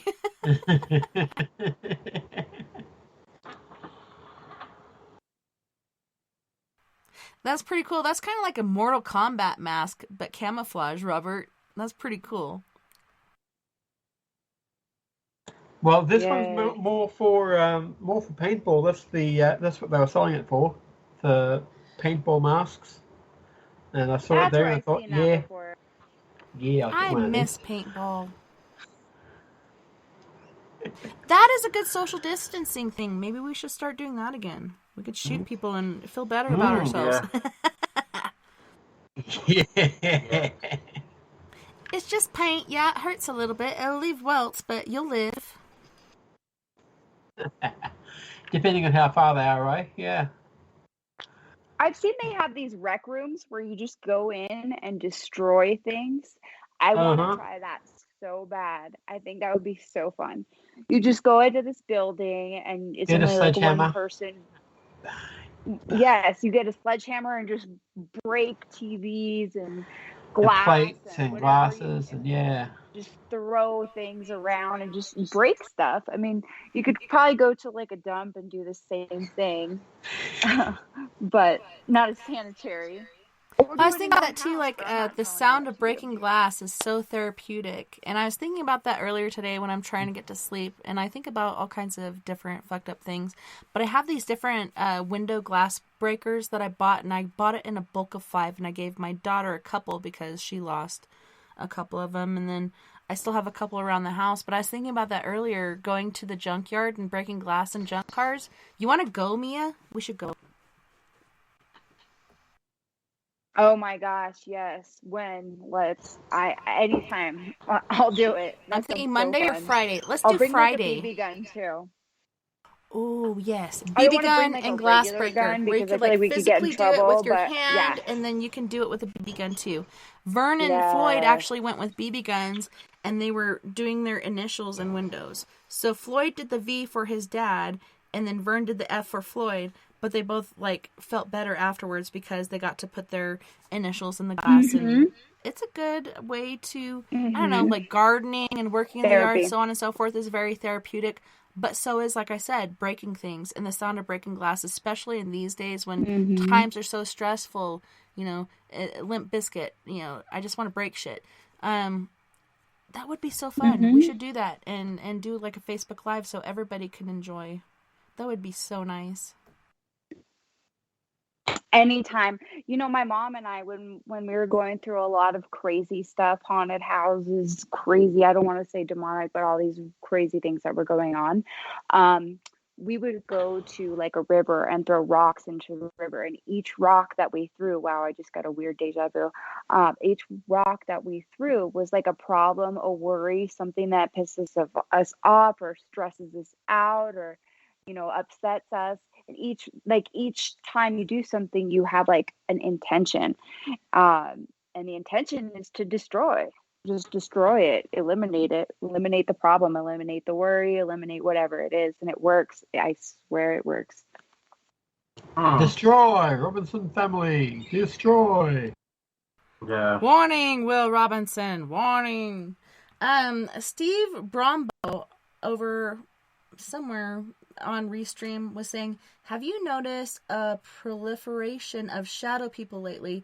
As in, there seem to be more everywhere than there used to be. And I was talking about this like a week or two or even last week ago, like shadow people all around, whether it's streaks of shadow or balls of shadow or the shadow person that kept encroaching on my bed where the front part of my body would feel really, really cold and I just couldn't get warm.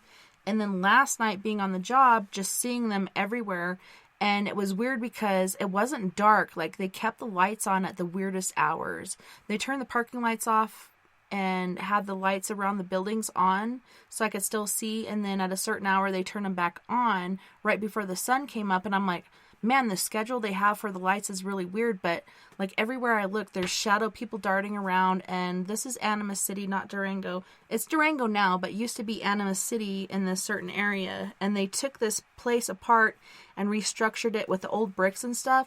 So the old souls and the old spirits are still there in that area. I don't know, Mia, when you were working there with us on security, did you notice anything like that? Like, it is insanely fucking active. I don't know. It really blows my mind. I did notice at one point in time, kind of where the alleyway is, like right around there, some weird energy. I don't know if it's an alleyway. Is it an alleyway? Like on the, I don't know what direction that would be. Was that between the barn and the stalls in the back? The east side? Yes. Behind the stalls in the back. Like there was some weird areas in there that I felt strange energy, and I did see something at one point, and they were just little spots. And then kind of by is it a school or a library? Off to the left. School. Okay, to the right there's the high school, and then to the left there's the rec. To the right, yeah, the high school. So in between the high school and the fairgrounds, I feel kind of weird, like a weird vortex of energy, like more towards the school. I don't know what that is. But every time I go in there, I feel like a weird vibe right there. And then it's like, once I get on the grounds, I feel a little bit better, but it's a little spotty. It's a little spotty for sure. I did feel some energies, nothing specific, probably because I was super distracted with the animals the last time I was there, the goats and stuff. But I definitely felt some weird presence, I did see something kind of towards where the horse area was when I was there once. I'm not sure if it was when I was working there with you or a different time, but I saw something. Definitely like down in that barn area, there is a shadow person that creeps around. And it's funny, last year, I was so freaked out because I thought I saw one of those rake people on the roof. And I was like, oh my God, I'm inching closer, and my flashlight quit working. So I ran back and got another flashlight, and then I put it up there, and it was just a speaker system. But it looked like a rake with the arms and knees poked out, like just, clinched up on the roof. But it was really just a speaker system. But there is a shadow person that hangs out in the barn area. And there's been several deaths and suicides, whether it's rodeo or 4-H people or whatnot going on there. Like, the dates for this property date back all the way to miners and settlers and natives, so on and so forth. So there's so much different energy, and it's so active. Like, it's not slow moving. Like, if it's slow moving, to me that would be better because I can actually see it and keep my eye on it and be okay with it. But they're so fast moving. It's like, maybe that's why my neck hurt this morning. So yours was hurting yesterday morning. Mine was hurting this morning. I woke up and I was like, ugh, like I felt like I was in a car accident. Like my neck felt like I had whiplash, and I wasn't like whipping around really fast, but I was looking back and forth like quite a bit. That's exactly how it felt. And it moved around a little bit, but it felt exactly like I was turning my head to the side too much. That's exactly what I felt. And I thought it was so strange because it wasn't yesterday morning. It was yesterday afternoon for like a couple of hours. And I wasn't doing anything. I was in TJ Maxx. And I was like, what is going on? Like, it hurt so bad. It's so strange. Like, look at that blue light special.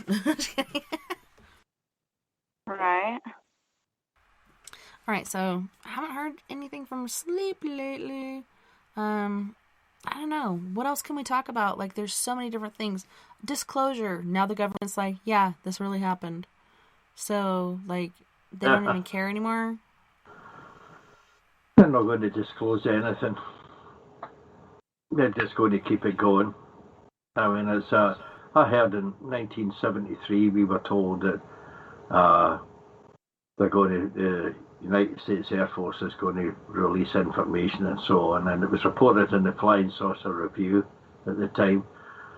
And nothing was disclosed until the Freedom of Information Act came into force. And the United States Air Force was coerced by law into releasing information. But they didn't release all the information, only released bits and pieces of Project Blue Book files, what suited them. And they're not going to disclose anything. You know, really. You've got this tic-tac film and whatnot. And it's obvious that these incidents took place in the United States Navy training area. That's the important thing, training area. And the ships had all been equipped with new equipment, radar equipment and detection equipment and everything else. And these things suddenly turn up out of the blue, and somebody actually enhanced the film. And you can see that actually what they're tracing is 2 F-18 Hornets from the US Navy. So you'd expect that if it's in a training area, can they find them and lock onto them with the equipment working? So it's what they're releasing stuff. It's just a distraction.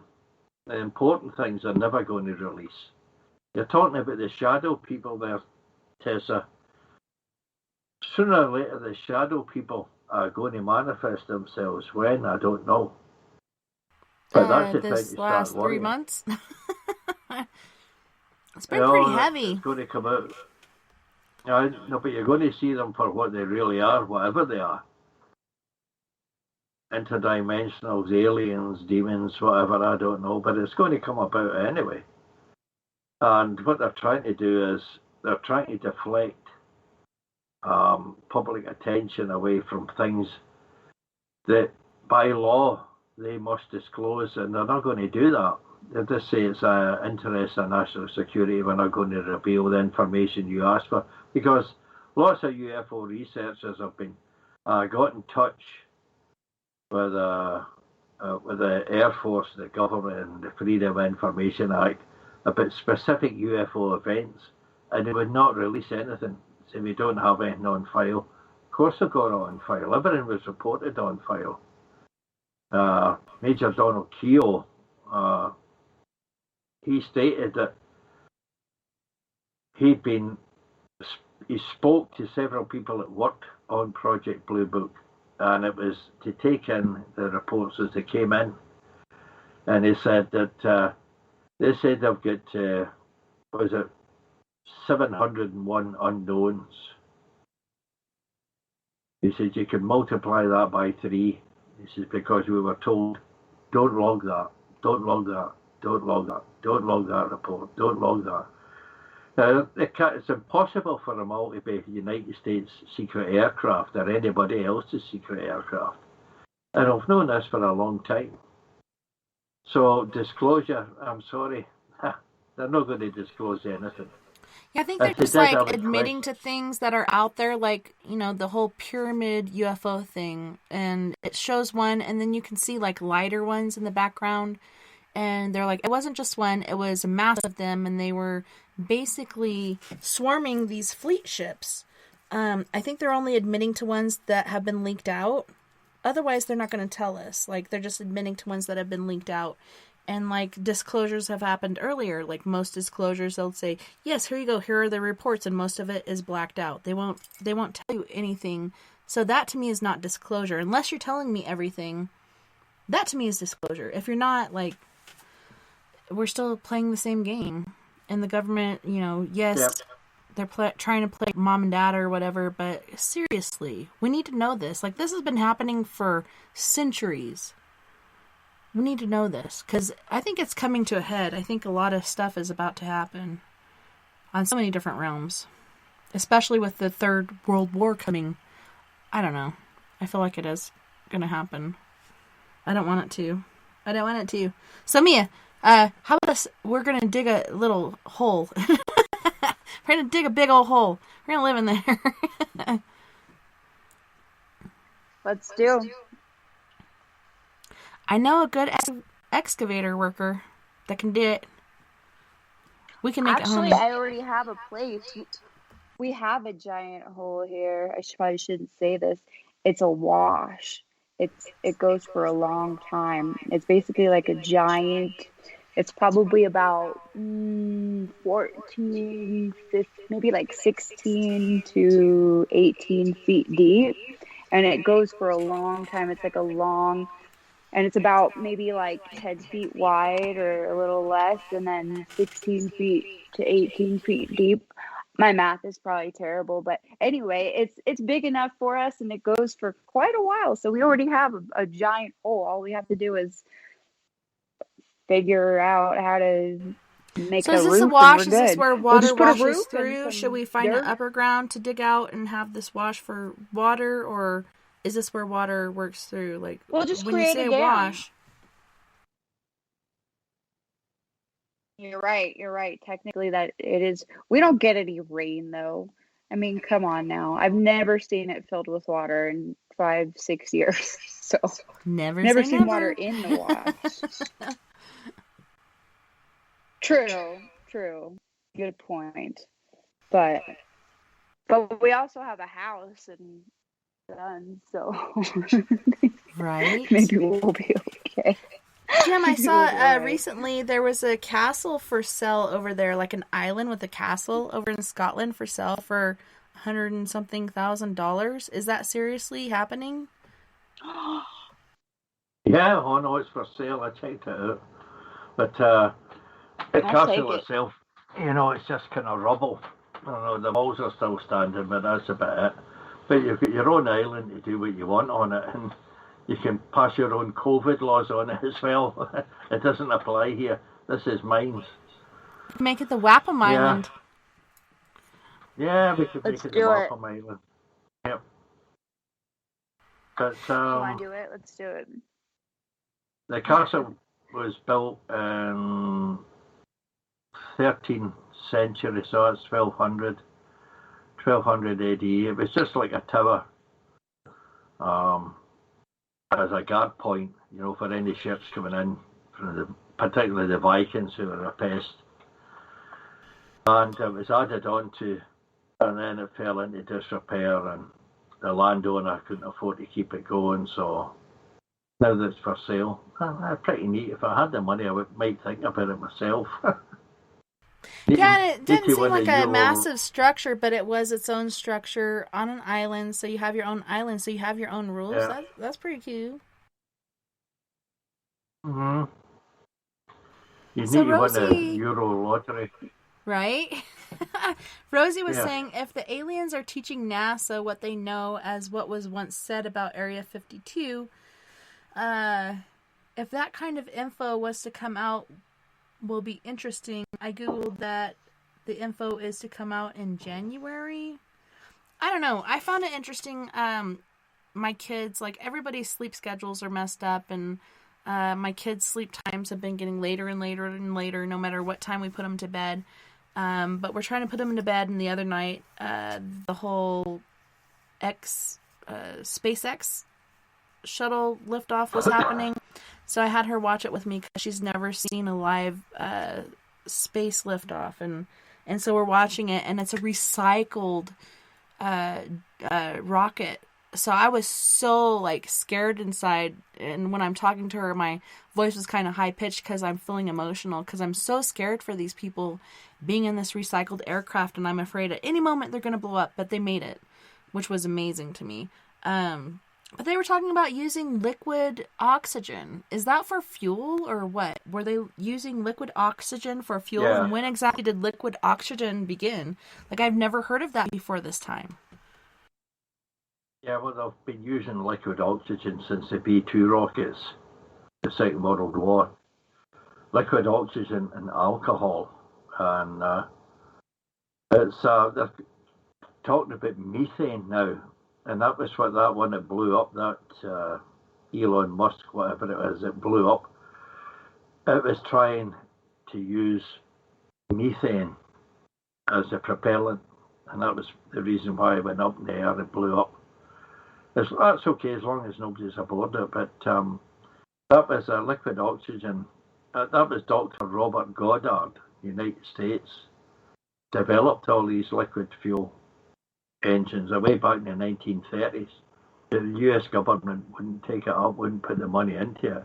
Of course, Adolf Hitler and his mob and his scientists, they're looking at this and they just took his ideas, his inventions, and made it into the V2 rocket eventually. But that thing was designed to take a nuclear warhead, a weapon of mass destruction or a biological weapon, because as a terror weapon, they worked. Because these things were popping up all over London, and they were saying it was gas leaks, and they blew up, and an awful lot of gas leaks in London at that time. And over 1 million people just said, that's it, we're out of here, we've had enough. We've been bombed stupid since 1940. The doodle bugs, the buzz bombs, they could shoot them down, but you can't shoot the missile coming in at 3 times the speed of sound. So you hear the sound coming after the explosion, but they've just bailed out and said, we've had enough. So there's,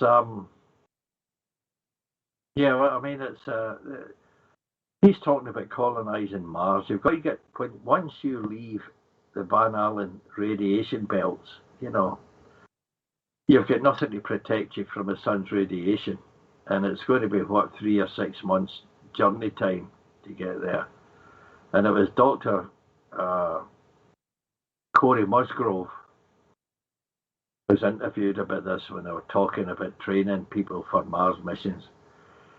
He said, if there's a solar storm while we're in transit, the ship will get there, but we'll all be dead. It doesn't make, if we're in a lead cylinder 30 feet thick, the X-rays penetrate it, he says, and we'll be toasted.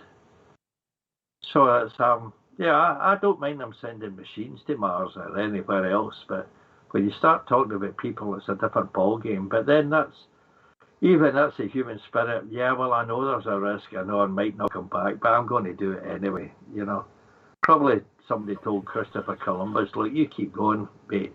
You're going to fall off the end of the world. That's right. Just what's going to happen. Yeah, well, okay. I'm going to do it anyway. We'll see what happens. But talking about, what is it? Virgin, that guy owns he's a scoundrel anyway. Virgin aircraft. He's going to do flights up into space where you're just getting into orbit and then back down again. His space plane. Richard Branson. He's developing his aircraft. Yeah, that's Virgin, right? Virgin Space. Yeah. You're going to get people that's going to come up with $100,000 just for the sake of saying I've been there and I've done it. I found it interesting because they did a poll last night. They're like, if you could take a flight as, a consumer or whatever into space, would you do it? 45% said yes, 55% said no. I said yes because I might do it, but as I get on the ship, I might piss or shit my pants because I'm like, why the hell did I decide to do this? I do this every time I go on a roller coaster. I really don't want to do this. I really don't want to do this. And once I do, I'm like, yeah, let's do it again. But it'd be so interesting to go to space. Like, one of the big parts of my childhood and growing up was watching Star Wars and Star Trek especially. Seeing all these space shows and Stargate. So many different space things going on. I'm so intrigued and interested, but at the same time, I'm chicken shit. Like, would I really do that? I would raise my hand and say yes, but if somebody picked me, I'd say, never mind, I'll let somebody else go. Yeah. I would say no, but then I would pop a couple of Xanax and get talked into it by one of my friends, and I would do it. I'm terrified of flying. Yeah, I might go to the outer realms of the earth. Terrified of flying. Go around a few times, then come back. But I don't know if you guys watch this, but the amount of speed that they're using in this spacecraft, I'm like, how could a human body live through this? 13,000 miles per hour plus. Like, are you serious? How does the human body live through this? It's insane to me. I'm just like, there's things that we don't know. Like, what are the side effects once you get up that high? Like when you go underwater, I know that the pressure can kill you, and your ears drums can explode, and all these different things that can happen. But what happens in space? Like, do you automatically poop yourself or something? Like, is there something that I don't know? Can your brains come out your ears? If there's, like, it's just weird. Like, there's so many things, and there are a lot of failed missions too. I think even with the greatest technology, there's still always a possibility that something can. I mean, have you ever seen Star Trek? I grew up on Star Trek. Something was always wrong with that stupid ship. Like the trouble with tribbles. I don't know a couple. It's so crazy. Like, there's no 100%. You're still doing something that's unnatural, if you will, supernatural.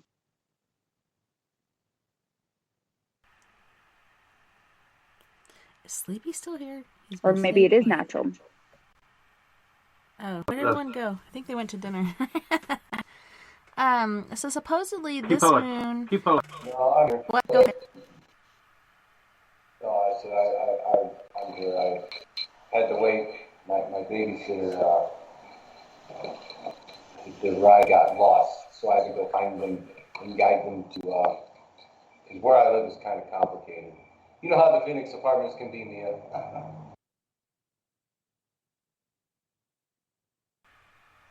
So Sandra was saying the supermoon is coming up, and I said super exciting. Somebody said it's supposed to be called the pink moon, and then we're trying to figure out why these different moons are named the way they are. April's pink moon is named after the pink creeping phlox plant, common on the eastern U.S. It has also been called the sprouting grass moon, the egg moon, and the fish moon, according to NASA. Why do we listen to NASA so much? They're so, outdated, really. They were really big at the beginning, and then they just couldn't keep up anymore, or they weren't getting enough funding for some apparent reason, and then SpaceX comes up, but NASA is still taking care of all the reporting and I think communications of all this stuff. I don't know, it was so intriguing to watch it I think it was last night. No, it was the night before last night, and we're watching and we're holding our breath, and I'm talking to Lily, trying not to cry because I'm feeling so emotional because I'm so scared for these people. At any moment they could explode, and once they get up there, some people are really fidgety with their feet, and some people are doing this with their hands, and are my hands still here? Are my hands still here? And people are I don't know, could you imagine what sort of recourse you could have on your body going through that flux of going thousands of miles per hour? I could not imagine. It's just the creepy crawly filling on your skin or in your bones and your muscles and everything. I don't know if I can handle that. And I did this space thing at the fair a couple years ago where, you go through the roundabout, whatever, and you go faster and faster and faster and faster. But that's not 30,000 miles an hour or 15,000 miles an hour. How the hell does the human body stand up to that? To me, that is just mind-blowing. I don't get it. Sandra said that she read that this is an emotional moon. Emotional moon. I can't even say it correctly. And it's funny because, I have mostly girls here, and we've all been going through an emotional flux. I don't know if you've gone through that too, Mia, but crying over the littlest things or getting emotional over the smallest things. It's so weird how the moon has a pull on us. I had a weird moment. Yes, I had such a weird moment. It was the other day, and I'm like, why am I crying? It was a commercial or something, and I'm like, it's not even that time. What is going on?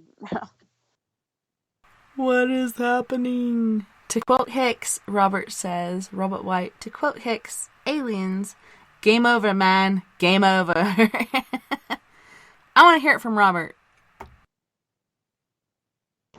Game over, man. Game over. Yeah, that guy's passed on now, Robert. Bill Paxton. Unfortunately, he died a couple of years ago. Yeah, I heard that.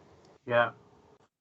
It's Alien and Aliens are my two favourites. The other one should never have been made, the absolute garbage. I mean, I could have come up with a better script than that. But well, he was the only one that's been killed by the Terminator, an alien, a predator, and there's something else he was killed by in Tornadoes? the movies as well. Almost tornadoes. Yeah, tornadoes. Big Almost Love. I tornadoes. think Big Love did him in. You know, procreating with several women. I think that's what did him in.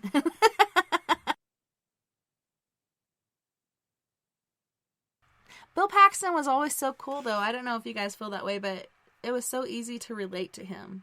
You know, he seemed so relatable. Even when he was in Big Love, it's like, I just feel bad for that guy. Oh, man. Poor Bill. No, Arnold Schwarzenegger, I mean, it's in Terminator, the very first one, it was absolutely believable. You know, you're scared shitless saying, what am I going to do if I come up with somebody like that? Is confronted with that. What can I do? Nothing, you know. And of course, what's her name? She dives under a printing press or a big pressing machine or something like that to try and get away from it. And even at that, it's still trying to get them, you know. Make no mistake about it, if these clowns that's in power could come up with something like that, they would have it. I mean, they're making these drones now anyway. You know, it's the super soldier. You know, he's got no morals, no ethics, nothing. Just obeys orders. If they could come up with that. Well, they've used the robotic dogs in the new release of War of the Worlds, because I've seen those dogs prancing about on other YouTube videos, and so they've just taken those and used them in the movie for the aliens. So they're out there now. So there is a new War of the Worlds coming out? War of the Worlds. Yeah, it's a TV series. I've seen it, Robert. It's really not very good at all. Yeah, I found that out too. I'm not getting the second season if it comes out. Yeah, no, it's very poor. I mean, they get the bums rushed by the people voting on it. Is it a good film? Do you like it? No, it's no good. And it wanders off the subject, you know, it gets into all sorts of personalities and things like that, you know, instead of how do we kill these Martians, you know, and it wanders away off the subject altogether. So people just lost it, you know. Yeah, it seems like these days they're getting into getting to know the people before they kill them off, so you'll feel even worse about it. But on that note, you guys, we do have to go to our second musical break. We have Hosni Bronx with Free Child, King Cinnamon with Rosie, and Hosni Bronx again with Strong Life. I'm glad Robert's in here with us because he really hates reggae. So you guys don't go anywhere. We'll be right back after this musical break. I'm with you, Robert.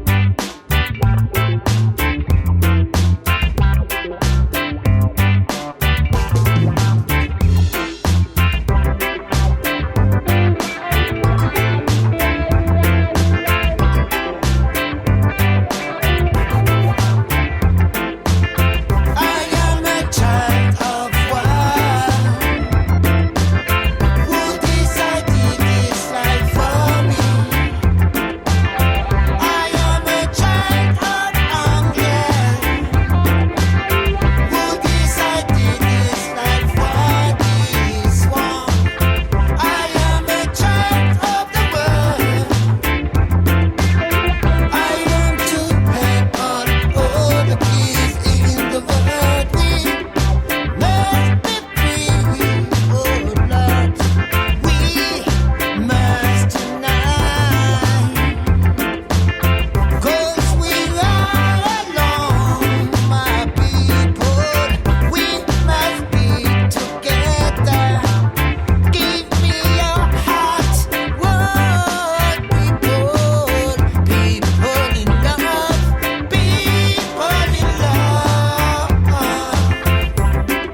Funky on the beats.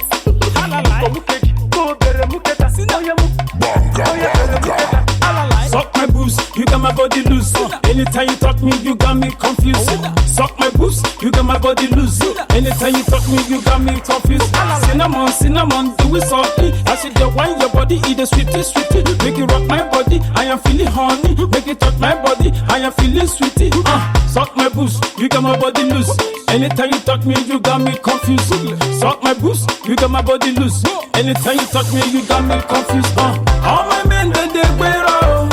All my guys that they wear out. Imarama, Imarama Rosie. Imarama, Imarama Rosie. All my men that they wear out. All my guys that they wear out. Imarama, Imarama Rosie. Imarama, Imarama Rosie. Mukomukeji, go bere muketa. Oya mukomukeji, oya bere muketa. Daddy mu ekon, omo ni pe mukeji. Daddy bere muketa, omo ni fún mi lẹ́yìn. Daddy fisi fisi, omo ni ẹjọ. Daddy saucy saucy, omo ni ẹjọ. Daddy kosi kosi, omo ni ẹjọ. Daddy tọhin kosi, omo ni ẹjọ. Daddy and his baby, them dey for corner. Daddy begin the touch and the girl dey holla. Now daddy begin the open the shirt collar. Now something come out, daddy begin the suck am. Daddy mu ekon, omo ni pe mukeji. Daddy bere muketa, omo ni fún mi lẹ́yìn. Daddy fisi fisi, omo ni ẹjọ. Daddy saucy saucy, omo ni ẹjọ ẹjọ. All my men they wear out. All my guys they wear out. Imarama, Imarama Rosie. Imarama, Imarama Rosie. All my men they wear out. All my guys they wear out. Imarama, Imarama Rosie. Imarama, Imarama Rosie. Suck my boobs, you got my body loose. Anytime you touch me, you got me confused. Suck my boobs, you got my body loose. Anytime you talk me, you got me confused. Cinnamon, cinnamon, do it softly. I see the wine your body, eat the sweetie, sweetie. Shake it rock my body, I am feeling horny. Shake it up my body, I am feeling sweetie. Suck my boobs, you got my body loose. Anytime you talk me, you got me confused. Suck my boobs, you got my body loose. Anytime you talk me, you got me confused. Kissy, kissy, I'm money, edge. Daddy saucy, saucy, I'm money, edge. Daddy gossy, gossy, I'm money, edge. Daddy prahe, gossy, I'm money, edge. Daddy contact, I'm money, edge. Daddy comfort, daddy consist, I'm money, edge. Daddy can't eat, daddy 120, I'm money, edge. Daddy 18, daddy 240, I'm money, edge. Daddy 360. Daddy and the baby, them there for corner. Daddy begin the touch and the girl the holla. Daddy begin the open the shirt collar. I come to come, daddy begin the sucker. Daddy move, echo, I'm on the pe mukeji. Daddy bere muketa, I'm on the fún mi lẹ́yìn. Daddy fisi fisi, I'm on the ẹjọ. Daddy saucy saucy, I'm on the ẹjọ ẹjọ. All my men they wear out. All my guys they wear out. Imarama, Imarama, Imarama, Imarama. Oh yeah, it's funky on the beats.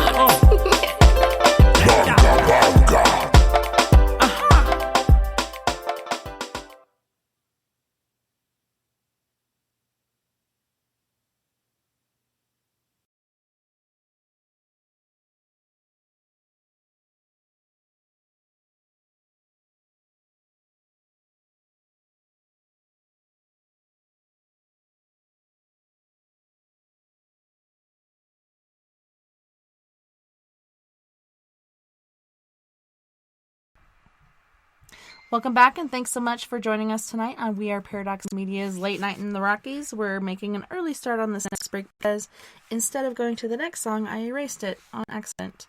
Feeling perturbed. But we have Miss Mia Savage from Arizona as well as Colorado. She's a what do you call it? A spring bird?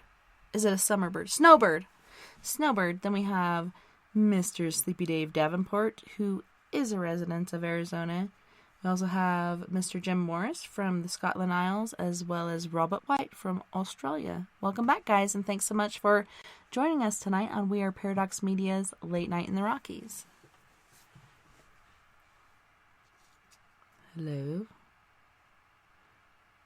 Is there anybody out there? Thank you. No, there's nobody out here. So Yes, scared. yes, we are.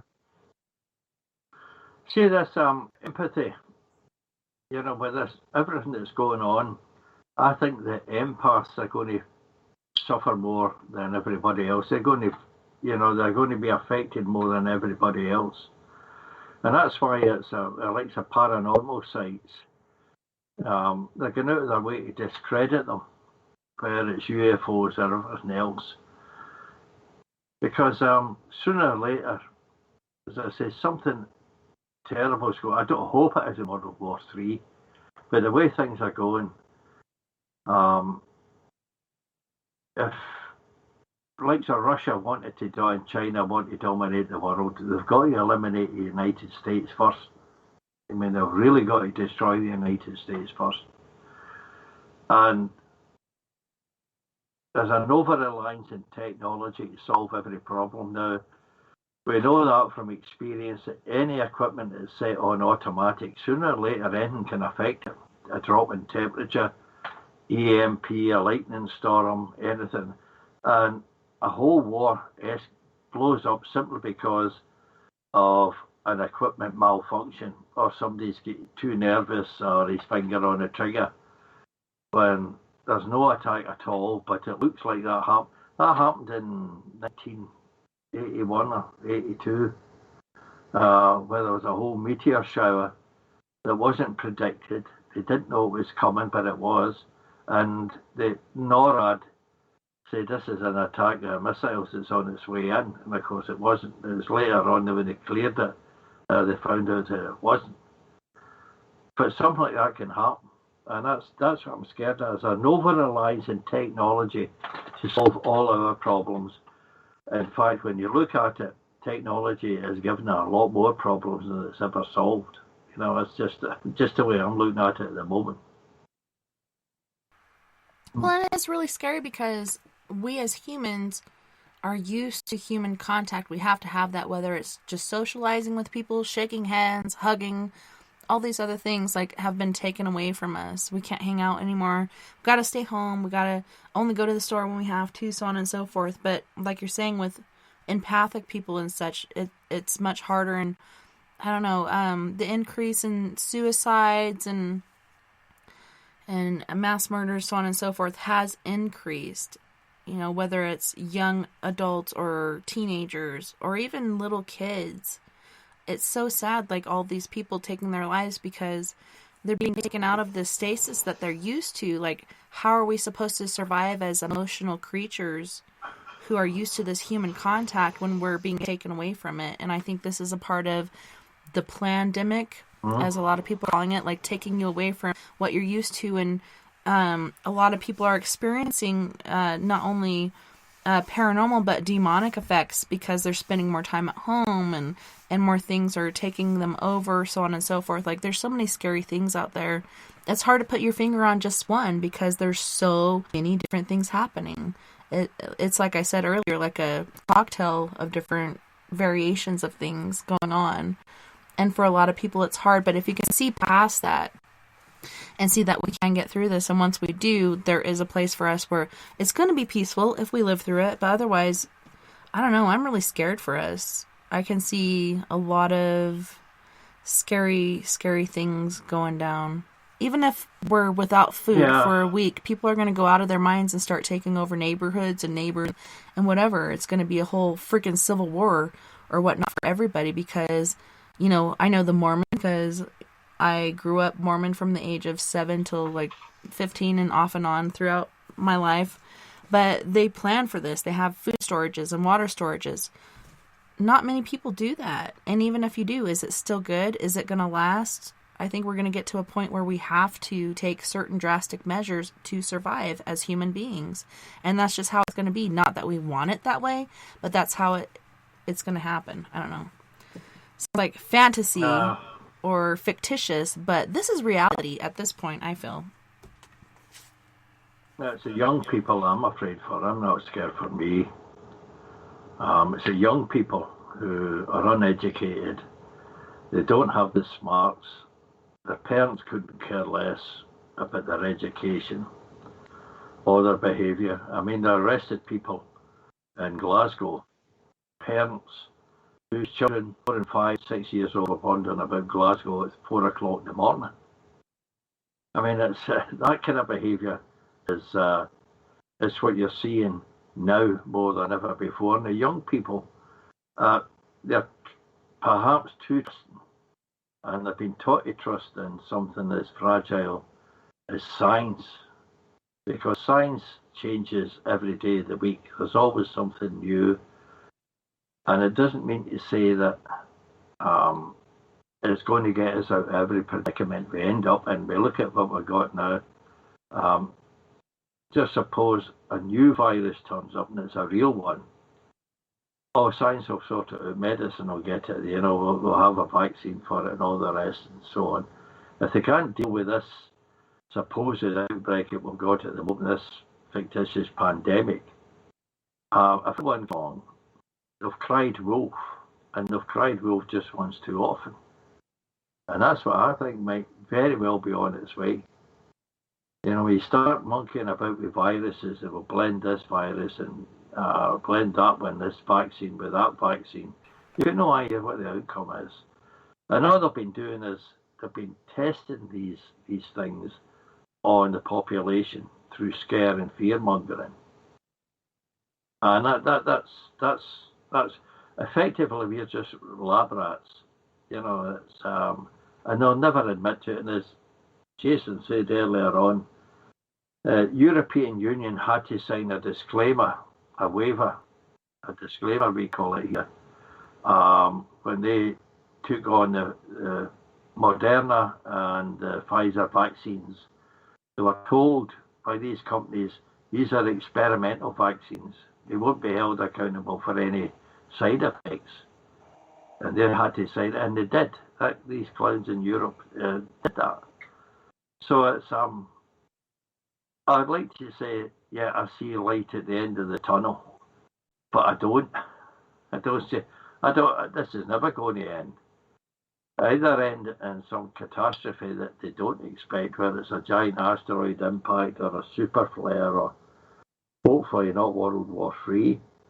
But it's on its way. Something is on its way. I mean, the people I've spoken to, there's no interest in the paranormal. They all say the same thing. Now, I feel there's something really bad happening, Jim. There's something going to bad happen. And they're right. And we're just in the beginning of this. I think the worst is still to come, I'm afraid. I hope I'm wrong. But as I say, I'm not afraid for me. It's for the young people that don't know any better. And, they're just going to go along with the flow. Not just peer pressure, but when you see different countries saying, yeah, well, we've adopted this and we've adopted that, they won't oppose it if they try to force it through the parliament in Britain. They just say, yeah, if they can vote, well, it sounds all right to me because so-and-so is doing it and they're doing it and everybody else is doing it. So if they're all doing it, why don't we do it as well? It's on its way, I'm certain of that. But I always hoped I wouldn't live to see another revolution in Britain. But somehow I'm afraid that, it'll just be a bloodbath. Well, yeah, Sandra even in the chat room is saying violence will increase. Yes, it will. It already has. I don't know. It's craziness. It's going on everywhere, and I posted something earlier today about how we were raised, and we were, expected to do chores, do our homework, all these other things. Kids these days don't think they have to do any of that. Like, why? Why is the big question? No. And yes, we all ask why. We're always told because I said so. But, tell them the reason why. I don't know. And then I look at it because I stress out about my 17-year-old, she doesn't take her education seriously. For me, as a kid, my education was very serious because if I didn't do my homework and I got anything less than a C, my ass was in trouble. She doesn't seem to have that. And then I see different people that were successful human beings through art, whether it's music or artwork or whatever else that they put out there. They quit school, they got their GED, and they did quite well. But, I don't know, for me, I have a different degree of my expectations. And I try not to pressure her too much because I know if I do, it could make it worse. So I try to focus on the littles and do what I can for them, which is really hardcore. Man, I spend so many hours per week doing it, and then I spent over 8 hours the other night uploading all this paperwork into the system. It's just So vile. And they're like, why don't you send your kids to school? If you don't... Okay, so now they're saying if I don't put my kids in regular school at the beginning of this next year, I won't be able to for the whole year. Seriously? Like, I could totally fucking sue them over that. But I'm going to wait and see what happens with this whole plandemic, whatever you want to call it. If it gets better and I feel like they're safe, that's all cool. But now they're, even though I keep hearing these commercials on radio saying the CDC says there's no proof that close contact and blah, blah, blah in schools, there's no spread of the virus. Well, recently, not only all this year in the high school, there's been the coronavirus. The elementary school, not so much. Now at the end of the year, it's everywhere. It's in the elementary schools, it's in the kindergartens, it's in the preschools. It's everywhere because it is mutating. Not only because of different variations coming in, but I feel like what you were saying earlier, Jim, as far as getting the vaccination, is this also a mutating virus? You know, there's different stupid things that we're doing that are causing mutations. I kind of playing around with a toy, something that they could use in the future, and it got of hand. It moved way faster than they expected, to the point where they could never catch it. So I'm hoping it'll be over by end of the summer, but I'm feeling like this could be up to a 5-10 year sort of fucking plan. Something none of us wants, except for perhaps the government or Bill Gates or whoever else is behind this. And I hate to sound crazy saying this, but this is what I'm seeing. Well, this is Bill Gates. He's on YouTube. As having said, he was asked about. Excuse me. He was asked about the COVID-19. Oh, he said, if you think this is something, you wait till 2025, then you'll really see something. And he was sort of snickering on that when he was talking about it. So 2025, there's some other load of crap going to get on there if we're still here. But the thing is, it's money's talking with him. You know, that's all. It's just because he's got so much money. And money is power to these people. The more money they've got, then the more power they think they have. But they've only got that power because people sit back and say, well, he's standing for election. He seems a decent sort. Yeah, okay, I'll vote for him. And what actually they vote for, you don't know. People say one thing, you've got election promises. Every government has that. Election promises, we'll do this, we'll do that, and the next thing. And of course, when they're elected in, they don't do any of the kind. Yeah, once you get in office, you realize there's rules. You can't do what you said you're going to do because there's rules. Yeah. That's as I say, I hope for the best, but I'm always prepared for the worst, you know. I used to be pessimistic where it's all going to work out and, you know, everything's rainbows and unicorns and Candyland, whatever. But I've learned over time, if I expect the worst, I won't be let down. I'll only be pleasantly surprised if things do work out. So that's kind of where I've been. But I just kind of like to fly by the seat of my pants. Don't expect too much. Expect the worst, because that's most likely to happen. I don't plan for anything. Anything I plan for never works out. No, well, it's this. You take things as they are. As I say, I'm well stocked up on drinking water. And I've got the big, we call it a Yankee freezer. It's about 6 feet tall. Now I've got that stacked with tin food, soup, vegetables, some meat products, but it's mostly soup and vegetables because vegetables is where we get most of the nutrition from and the vitamin C. And living on an island where usually we don't see the sky for about 6 months or something, you need to take vitamin C tablets. So I just looked at all that. Yeah, we don't want scurvy. That's the last thing you want because your days are really numbered then if you've got that. But, yeah, well, we'll see. Well, that's a good point with, like, save your, I got a whole stock of seeds that I bought last year, and I was going to grow them last year, but I didn't. I could grow them this year, or I could just buy more and just do a whole stockpile or whatever, because, like you're saying, it's easier to catch beans that have protein in it than to try to, shoot a deer or a rabbit or whatever millions of other people are shooting for. Grow your own protein. You can live off vegetables. You can get all the nutrients you need out of that. But that's what Mia was saying earlier on about soya beans. I mean, they've got a lot of protein in them, but it's the side effects of all of that you're taking in. I mean, you mash the beans up, you can put a stock cube in, meat stock or chicken stock cube in to give it the flavour of chicken or beef. But if it's going to have an adverse effect, what's the point? And I could grow them here, but I won't. I don't have the room. It's just a kind of half-baked swamp I've got here. It's a quarter acre of swampland. And the old fella I bought the house from, he used to have a vegetable patch, but it was very small in size. So you could grow your own potatoes, root vegetables, carrots and turnips and whatnot. But it wouldn't be enough to get you through a whole year. It wouldn't be enough to get you through a couple of months if you're going to use them on a daily basis, what you'd need to do. So it's we're all looking at things and saying, well, I can do this or do that. But the main thing is stock up on what you really need, what you will need. That's the important thing. It's and people are doing that now. You see that on Amazon in particular. All these special offers on iPhones and things and this, that, and so on. People don't need them, so they're not buying them. So in order to sell them, they reduce the price, and they're still making a profit on it. Whoever it is that's selling it. Food's going to be the big thing, I think. Yeah, and going back to like what our grandparents and great-grandparents did as far as preserving food, canning and jarring, so on and so forth.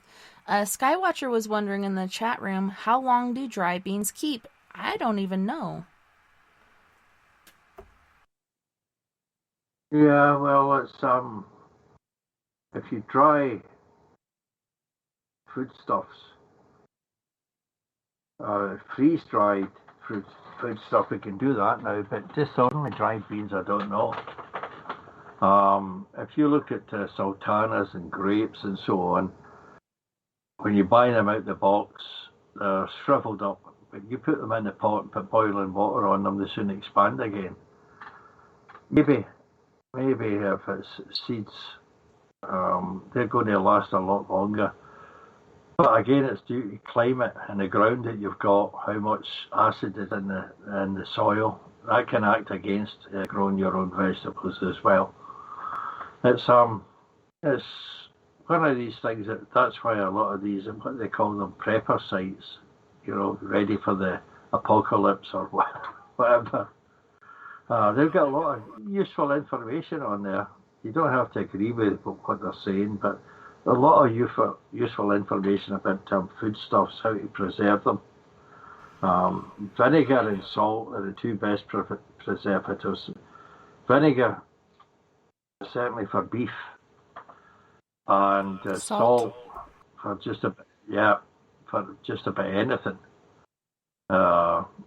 Obviously, when you're going to do that, you have to wash the salt off it and you wash the vinegar off it again. But then you come down to you've got to have a steady supply of drinking water, and if that's unavailable, so you get dehydrated. Then you've got to stay hydrated. Yep.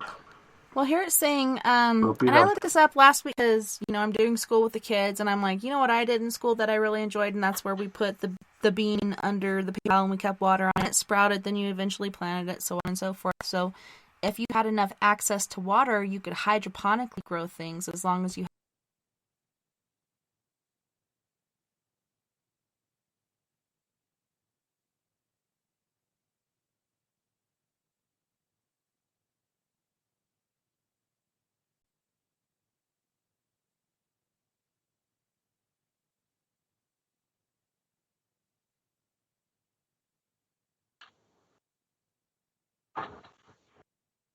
Yeah, but if you put them in vacuum bags, draw the air out of the bag, put your beans in, draw the air out. There's nothing in there that they're more or less protected, so it might actually last an awful lot longer. What they're saying. Yeah, because oxygen really does affect things. So taking that oxygen away could really help. Yeah. So we have a little less than 30 minutes left before the end of the show. Mia, Robert, Sleepy, Jim, did you guys have anything else that you wanted to talk about? I mean, I'm really into what we're talking about because I even ordered, like, End of Days book that's supposed to show me, like, different ways to do things, but then it's just a whole bunch of different other things that I didn't expect. So I'll be reading that and seeing what it says, but I don't know, is there anything else that's been going on in the world normally? No, paranormally, just to use things. I was looking at an incident placed in Australia back in the 1880s. Again, it's 5 men that disappeared. They were on an expedition to find gold mines along the coast of Australia, and they found their boat, found clothes, some documents and so on, but the 5 men were never seen again. You know, this kind of mysterious. They think some say they were murdered. Others say that it was a hoax. Whole thing was faked in order to claim insurance and so on. And you get that a lot with these things, these mysterious disappearances. They say that the death is fake because they wanted to claim insurance and so on. But we're going to see an awful lot more activity, particularly in, as you call them, the shadow people, or these interdimensional beings. That's going to increase. And you see the increase in that, then you know that something real is on its way. Whatever it is going to happen. So say if they ever make themselves visible, everybody would get a terrifying fright, I think, these things. But it's on its way. Whatever it is, it's not good. And as I said earlier, this over-reliance on science technology to solve all problems, this is going to be a problem they won't be able to solve because it's just going to happen instantly. There was a few days over here in my area, everybody was without service, whether it was Verizon, AT&T, whoever, everybody's cell phones were down. And then all of a sudden now it's happening in Sandra's neck of the woods, so I think they're hitting every at different and dialing things in, and there's something going more than meets the eye. I sound paranoid, but I'm not. I'm just going around me and really think about it. It doesn't make sense that every single carrier would be knocked out because not everybody uses the same tower. Something bigger happening, I feel like. Yeah, no, I remember saying that. And, you know, whether it's an actual phenomenon or I don't see that, whether it's hacking by Chinese or Russians, some the Iranians even, I don't know. For so much affected at the time, it stops communication. That's what they do not want us to do, is to communicate each other. Because I can tell you this is called how bad it is here, and you think it's bad out there, Tessa. This is what they're doing here, and so on. When you stop that, that information's gone, and get it back again. Even Twitter started stopping all sorts of posts or removing them, people out, when it's going what the media are constantly promoting. You know, stay safe, keep your distance. And, I mean, you can go to a pub here in Scotland, but you can't buy any drink. Well, what's the point of going into a pub, you know? Unless you buy a meal. Well, we don't want to buy a meal. We just want a bottle of beer. You know, the whole thing, the thing is designed to cause utter confusion, where you're listening to what they're saying, and common sense is telling you something else. One fella said he says, I can take my mum out a care home, meet her in a hotel or a pub, we order a meal, we can sit and talk, but I can visit her in the care home. He says, I don't understand. He says, it makes absolutely no sense at all. I think there have been full strictures and races, you know. Like you said, like at all, because you're taking her out of the facility and taking her into another establishment to eat instead of being there in this establishment that is supposed to be cleaner. Yeah. And if you're wearing a face mask and the social distancing, what danger? Because you keep telling us that in order to be safe, to do that. If I'm wearing a face, she's wearing a face mask and social distancing in a restaurant, what danger is there? You've told me safe then. And the contrary would say, no, you do that. can visit your mother in her home. You can visit her home. To divide the family up is different. The whole thing of this is divide people up, keep them apart, them from communicating, and that's the way it's going. They're never going to let up on that. They say it's when you only look across the song, CNN, NBC, Canadian Broadcasting Corporation, you know the same. Hi, Jim. Welcome back. Thank you. Just touching on what Jim was saying, there was a post up on Facebook with a picture of Walmart, the shopping centre, and then caravan in the woods, and they said this is okay, but this isn't. I was Sandra did that, so I said, "One with you can watch and monitor you on the cameras in Walmart. Can't do that in the woods, can they?" Yeah, that's it. That's the whole thing. The worst thing is use a mobile phone, because as soon as it's the button here in the UK, they know who you are, where you are, and who you're communicating.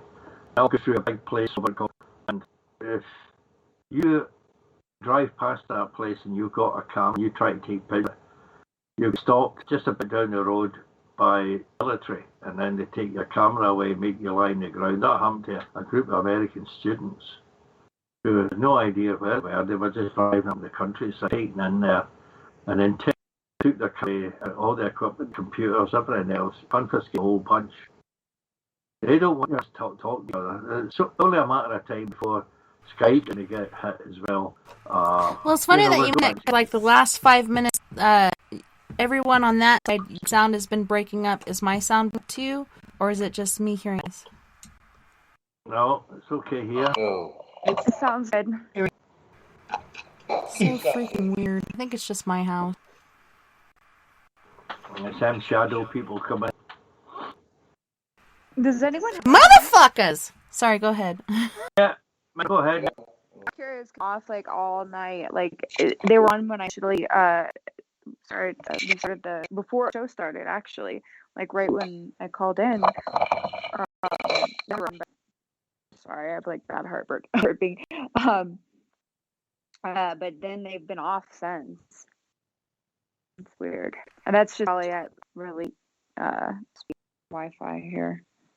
Well, yeah, Right I'm on here. Wi-Fi. I'm on the Ethernet on both these computers.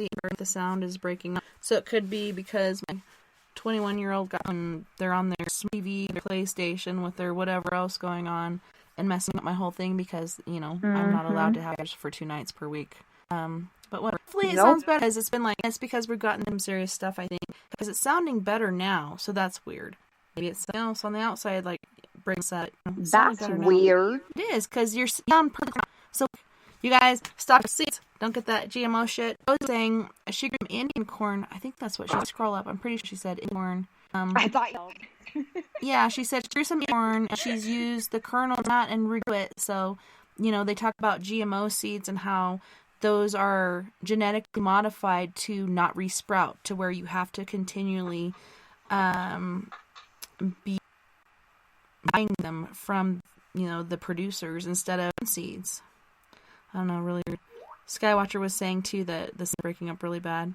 But you guys hear me fine? Everything's working good? Because I can hear you better now. Yeah, no. Yep, fine here. Good picture, good audio. Yeah, I think we just got too serious there for a minute, so, whoever's been messing up our shit, for a while now, came in and started messing it up again. So we're sounding better. Okay, so we got 19 minutes counting. What do we want to talk about? Let's see. Robert's, sleep, Mia, anything major? Me and Jim have hit on stuff that's been bugging us. What about you guys? Paranormal, which is, every day anymore. For me, paranormal has been really paranormal. Well, SleepyDave retired and went back racing. So. Okay, now it's Diecast Dave. Yeah, right.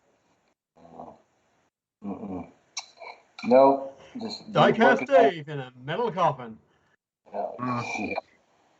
That's an interesting experience. Oh, go ahead. I didn't know you were. You said, go ahead. Dave. Oh, go ahead. No. Nope. No, you go ahead. Just go ahead. Okay, so my friend that passed away in February or whenever it was, January, February. I sometimes it's hard to contact people after they've passed. It's like because they're just in a place that it's not easy for me to communicate with them, or maybe they're just in a lot of places at once, dealing with their parents and things like that. So my friend that passed was just a little younger than me, about a year younger than me, 30 years old, and been asking him, and he's been coming through here and there, but not very much, right? And so I'm asking him, I'm like, okay, you need to tell me, I need like a symbol, a touch, something so I know that it's you. And I've been asking him that for a while because he'll periodically like show up and say something. I heard him a couple of times, which is weird for me because I'm not really clairaudient, only sometimes, but I heard his voice very clearly a few times. But then it would be gone, and then I'm like, okay, that's weird. And so I'm sitting on the couch and my head just starts kind of bobbing by itself, like, and then turning left to right by itself. Like, I know that sounds really scary, but just like very slightly. And I was extremely relaxed in that state where you're almost not quite in a dream state, not quite like asleep, but just very relaxed. And I realized that that's his thing. And then I remembered years ago, we would sit and watch a movie in our, like, we had like an old theater room with like a projector or whatever. And he would come up behind me and he would grab my head and just like bob my head, just like randomly, right? Just like come up behind me and grab the back of my head. That was like his thing. Because he'd be quiet walking in and then like just that's what he did, right? And I was like laughing to myself because I'm like, oh, that's it. And I had like this weird conversation with him. So that's like his signature, I don't know, thing. And that's really cool. It's like, I need to tell his parents that because they're talking to all kinds of mediums.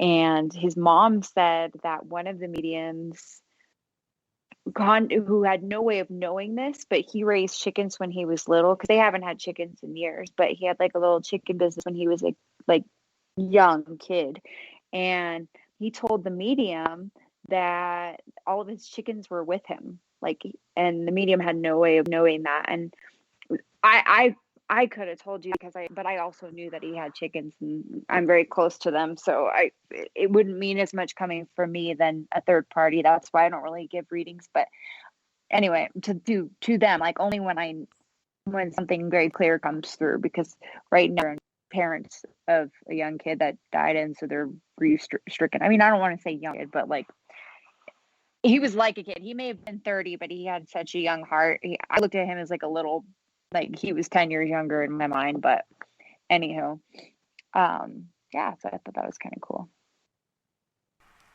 That is super cool. You're like, what the hell is happening?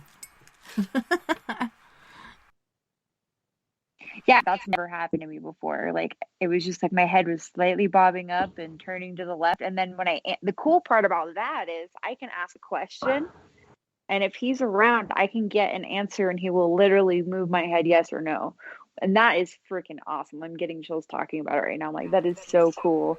Like, that's like next level because I haven't had anyone actually be able to move a part of my body. Like, I feel like a touch on my hand or warmth on my back. I have like all of these different symbols for all of these different, I don't want to, well, dead people, but from the other side. And so it's almost like my head can become like kind of the pendulum if he's around, which is really weird and awesome. Or like what is it? The dowsing rods. Yes. Yeah, Some people call them T-rods. What, Robert? Yeah. Yep, no, the 1,000 rods work. Yeah. It's we had a builder across the road. He's a son-in-law of my neighbours. And I said, is that 1,000 rods you've got there, Alan? He says, yeah. I said, these things actually work? He says, of course it do.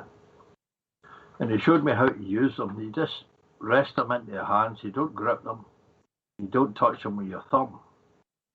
He says, right, walk over there and see what happens. So I crossed the road and the 1,000 rods crossed. He says, that's a water main. And it was, because when you look at They've got the metal plaque in the ground to tell you that's where the water's coming in. Says, right, walk down there. So I went down the other side. Yep, quite a while, and then they crossed again. He says, that's your electrical supply coming into the house. He says, that's what we use. He says, they work. So what's the point of spending thousands of pounds on all sorts of fancy equipment? Something that's been on the go for hundreds and hundreds of years works. And it does. I'd heard of dowsing rods, and I heard of people talking about using them on ley lines and so on and so forth. But I never thought it would actually be the real deal until I tried it myself. And that's a shame that you've actually got to experience it yourself until you accept that it works. Well, yeah, and that's how it works, you know. Belief is one thing. Having the human experience, you have to experience in order to believe it. Whether it's the spiritual realm or dowsing rods that have, like you said, been used hundreds of years. You know, even the French back in the day used to use them to track down outlaws. Germans even used to use sausages on the end of, scissors as dowsing rods. Like, whatever you can manipulate, they actually do work. I don't know. Just to feel the energy through it. I don't know if you experienced it, but the first time I ever used them, which was about 7 years ago, was the first time I used copper rods or T-rods, whatever you want to call them. Just energy coming through it. It's really mind-blowing. Like, there's really no denying it. They really do work. Yeah. I never felt anything strange. It's just that it was more surprise that it actually worked. Because I never knew if it was true or factual or nonsense or whatever. But when they actually worked, not just once but twice, I dare say if I wandered up the road and checked everybody else's place out, I would get the same results. But they do work for whatever reason. Copper is a magnificent conductor of electricity. If you want to electrocute yourself, just get a hold of 2 bits of copper and plug it into the mains, and then you'll be gone. That's and it's always been that way. Even they can't find a substitute for it. The only thing that can actually surpass it is platinum, and platinum. Platinum gold. It's very expensive. Yeah. And a guy in Scotland, he decided to buy up all these old motherboards that people were discarding and extract the gold and platinum from them. And he built a facility to do that. And you see this melting gold bars, these gold bars getting filled up in the tray, moved along, and then it's platinum getting moved along as well. It's there's some things that science can come close to, but they can't exceed. I don't think they could ever come up with a better conductor. Mercury is another thing. It's a superconductor. And there's evidence that they used that in the ancient Vimanas in India. They spoke of the Mercury engine. What is it, 10,000 years ago or something like that. Japan too, yeah. A guy on YouTube, this guy is a scientist, and he took one of the Vimana designs and he was allowed to check it out in a wind tunnel. And they built the model of this Vimana, and they said this thing is stable at 50 miles an hour. There's no sign of any wobble or altercation in its flight path. It's stable. It says, and this is something that was taken from that ancient Veda text. It says it's at least 9,000 years old. So they knew that the Mercury was a superconductor, and it also used it to power these Vimanas, whatever they were. So if they've known about that since way back then, the government, all the governments would have been saying, well, let's try and get it in. Britain sent expeditions out to India to try and recover these things that were supposed to be hidden in caves. And what happened was, it wasn't Britain. United States and France Germany sent people. You know how the Nazis were big on this, the occult. They sent people out there, and Britain, being in control of India at the time, they went into this temple where it was basically, when you see what's left, it's a schematic, it's up there. It's not some pictorial depiction, it's a diagram, a schematic. And they tried to scrub it out as much of that as they could, because we knew that the Nazis were working on these things. I'm trying to remember the Thule group and the Vril Society. They combined. They used a medium who was supposed to communicate people with an Aldebaran system and so on. But they spent money, there's a lot of money to spend on the development of these things, and eventually they built one in this Mercury engine. So it said, but when you try and find out, try to substantiate what these people are saying, the information's all gone. And it's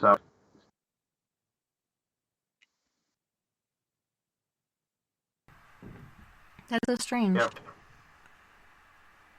I ate mercury when I was a kid. You did? Are you okay? No. I did. It was fun. I guess if you eat it, it's not as deadly as if you inhale it. But I ate it out of one of those old glass thermometers when I was my toddler Oh self no, would do that. monster. Oh dear. Yeah, exactly. That's what, if I don't want kids, because if I don't want another me running around. You're just afraid of the anywhere. mother's curse, aren't you? No, I'm afraid of the males in my family curse of super ADHD, psychosis, like insanity. The females tend to be okay, but the males are all screwed up. And there's mostly us too. Like, it's so weird how that works. I'm scared of the male curse in my family. That's why, because you can't choose the gender. I mean, well, now you can, but you know what I mean. Yeah, you can choose the eye color, hair color, everything. Yeah. If you have enough money. Well, we are in our last 5 minutes. Yeah. SleepyDave, aka Diecast Dave. I know you have a new channel going on, and you're in a new place, and things have been going pretty good. Do you want to tell listeners about your new channel and your race going on, and speculation or stipulations about that? Not speculation, stipulations. Speculation. Stipulations. Oh, it's Diecast Sports Racing. You know, Matt. What? Oh, I was just going to say S words, but continue. Well, it's just Diecast Sports Racing. What really started it was I stumbled across a channel called 3D Bodmaker, and he made this track for Matchbox, Hot Wheels, basically any 1/64 scale diecast, and it's just like real racing. So Melody and I had already been collecting, because she got into them when she was about 4 or 5. So we've amassed a big collection over the last 4 or 5 years, and I'm building a track, and I have a YouTube channel. It's Diecast In Racers, and just like I said, I'm waiting on some materials to come in. I got put on a list to some of the pieces these guys have made a killing with 3D printing, because you can print out these pieces that a lot of the toy makers don't make. So a lot of independent guys in the diecast world have popped up and are making money and new pieces that aren't available. Probably talking to Greek, but it's just amazing, because I was never into racing like NASCAR and that kind of stuff, but this is totally different, especially when you get into guys that modify their own cars, rebuild them, add stuff to them, change the wheels. I mean, it gets competitive. It gets crazy. You need to bring me and get me into racing as well.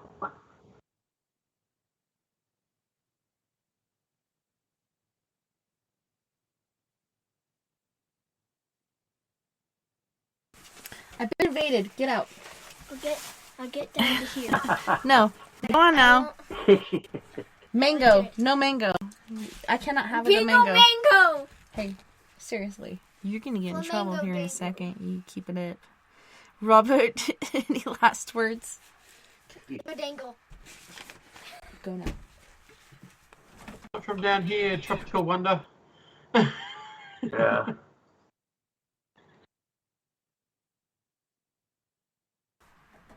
So nothing paranormal, just Stop a bunch of getting your birds. mango and caught. lovely Open the weather. door. Okay, Look. sorry.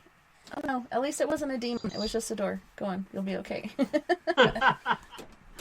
Nah, not a lot down there recently, anyway. Yeah. Although when you were talking about the shadows, I had the song, "Oh, what a feeling, there's shadows on the ceiling." Yeah. Well, thank you guys again for being on the show with me tonight. Sorry at the last minute. I wasn't going to do a Paradox Paranormal Forum this month because I did double book, so I had to take that date. But I'm so glad we got to because this is one of my favorite days of the month. So I'm so glad to have you guys here. Thank you so much for coming out again. Yeah. Joy to Thank you. you. Don't Good put us night. back in the closet. I won't. You guys can get to the after party room if you'd like. And thank you to all of our friends on We Are Paradox Media's Facebook, Spreaker, Twitter, Periscope, iHeartRadio, and wherever else beyond the Omniverse. You've been listening tonight. I had a wonderful time, and I can't wait to do it again tomorrow night when we have Mr. Bill Hauser, aka Can Duty, with his Ghost Box Live featuring Psychic Chris Garcia for that medium input.